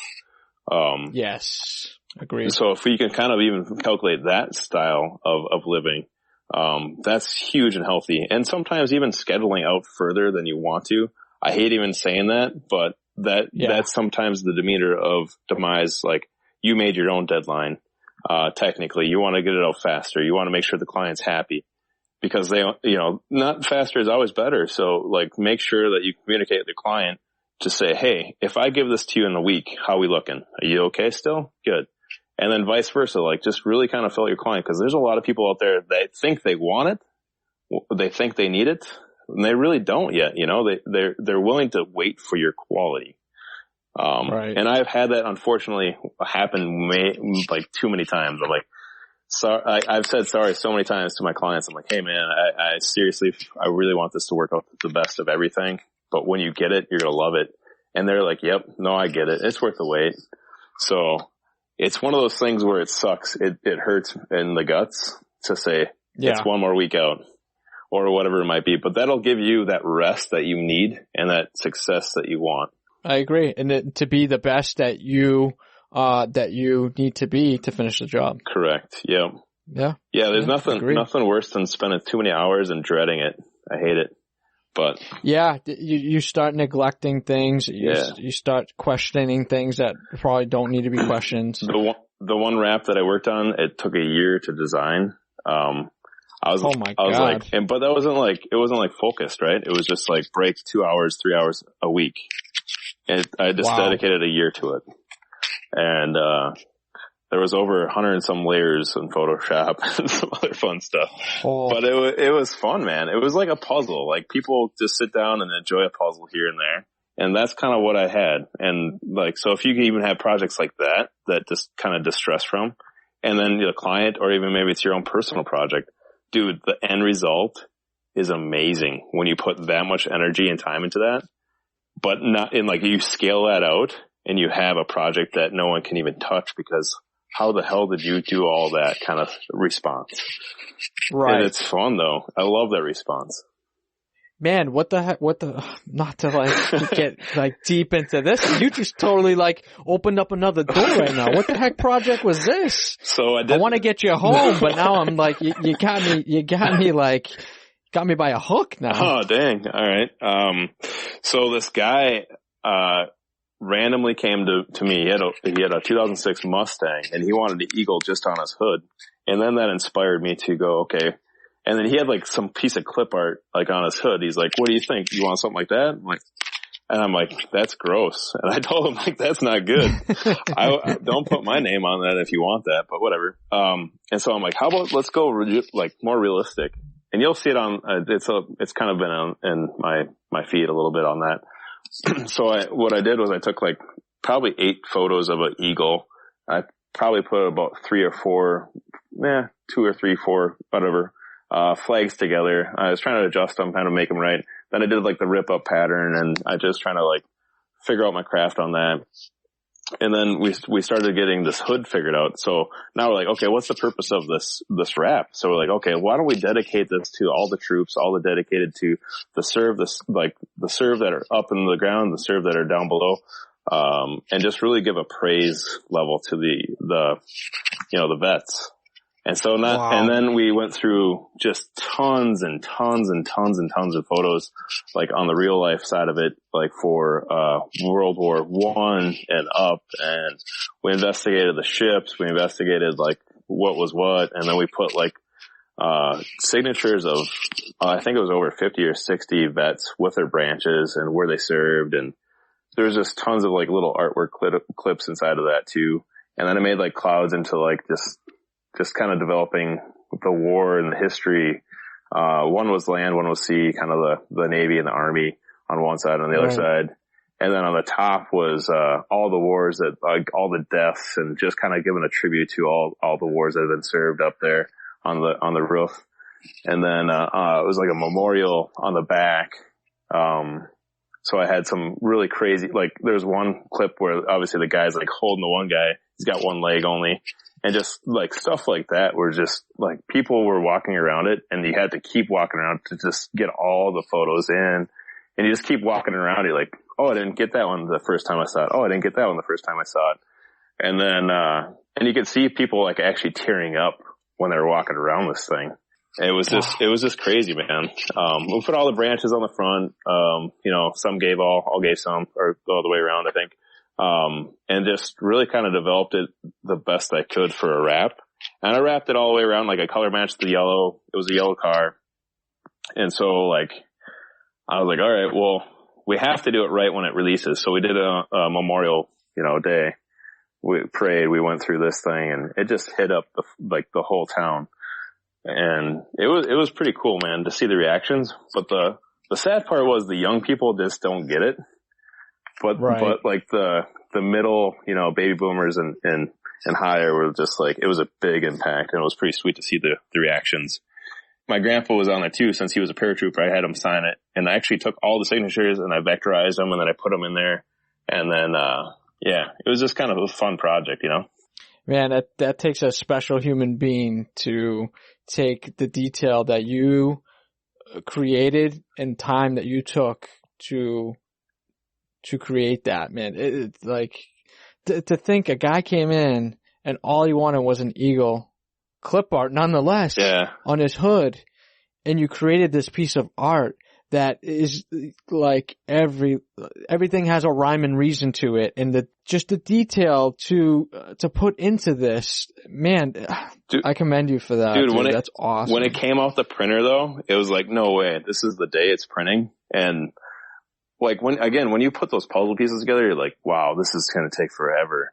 But when you just kind of work on it in stages and don't give yourself really a timeline, and if you do, dude, like push it out if you have to stress about it and ruin your quality level. Like if this is only one of those projects that you can do this on, not to like go deadline, like West Coast Customs, whatever. Like we have a countdown clock here. We have 4 minutes left. It's like, no. Hands up at zero. It's like, there goes a knife blade in the seat or something. Anyway, so yeah, man, like if someone could like have a humbling, wrappable design, whatever it might be, it doesn't really matter if it's a design, doesn't matter if it's a wrap, doesn't matter what it is that puts you into that place of quality level. That is a fun year, to be honest, to like look at it and like, holy crap, that was a lot of hours, but like, it doesn't feel like it. It looks like when people look at it, they're like, oh, wow. You're like, yeah, that was fun. Yeah. Nobody really knows the big story behind it, but to share and to the amount of detail, a lot of people look for that. Right. You know what I mean? And they really respect that, whether you're a designer or whether you've served. Yeah. They really look deep into those little things, and to find a hidden signature somewhere, and just those little tiny tweaks, man, separates you from the others a little bit. You know what I mean? Yeah. And I mean, if you think about it, we never got a chance to, and I wouldn't want to serve, but there's so many times and opportunities that people are out there doing what they're doing, and we get to do what we get to do because of them. And it's insane, man. Like my grandpa and both of them were in the Army and stuff like that, but it's like, I got an opportunity when we grew up to not have to do that. And so I am so commendable, so appreciative that they did that. So now we get to have fun, and I feel selfish a little bit, like, oh man, I get to do these things, and man, you have to go over there and you don't know if you're coming back kind of thing. So agreed. Live it like that, I guess, just live it like your last. Exactly. Cause it very well could be. At the end of the day, you could get hit by a bus, you could fall off a ladder. It's no joke. Right. You know what I mean? Yeah. Don't take things for granted, Yeah. Be precious of the time you have, because, nothing's ever certain. You know what I mean? And use knifeless. There. I did it. See, dude. I did it. I fucking thought we were going to get dark for a second, and you fucking throw knifeless in there again. Jesus Christ. I'm flipping the page now. It's my next tattoo. No, I was kidding.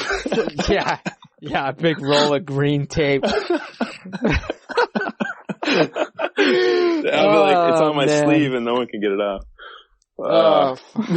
Unbelievable, dude. All right, man. We'll head it back. Yeah, we're gonna wrap this up. We're gonna wrap this up before you throw any knifeless puns in there again. Jesus Christ! It must be too late.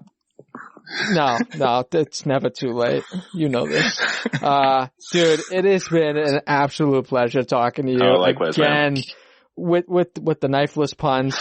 Fucking genius. This guy's got stock. Whenever this podcast gets released, the knifeless stock's gonna go up. So, dude, it's gonna rain over here. So if you want to get some knifeless, I'm sure it'll probably be raining over here now. but I did the dance. Oh man, unreal. Dan, let everybody know where they can find you, social media and website, brother. So I'm hard to find, and that's by design. No, it is true though. Oh god. If you ever have anyone say that, dude, just go, it's by design. It's not a big deal. See, you could have been a comedian. I'm telling you. Right. Had a, if the rap thing doesn't work out, you got a crutch. I have a car, man, so I'm pretty successful. Yeah, you're halfway there. Yeah, halfway there. So yeah, dude, look us up, look me up, whatnot. It's Digital Dan, _ Max, MAX. I'm actually probably going to change that soon to Digi, because that's what, if you know me a little bit further, Digi is just cool because a lot of digital Dans out there.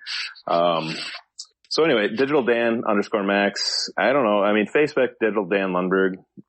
That's pretty much it.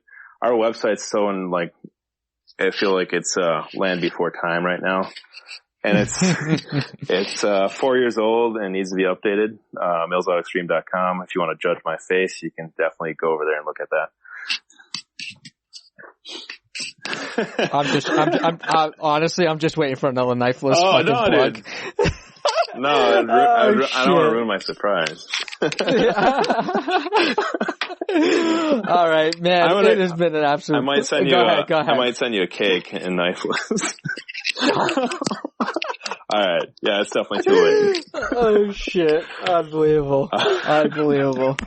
Dude, it has been an absolute pleasure talking to you, dude. All right, buddy. You're killing it, dude. Let me get through my spiel, will ya? Before you plug a fucking knifeless thing again. All right?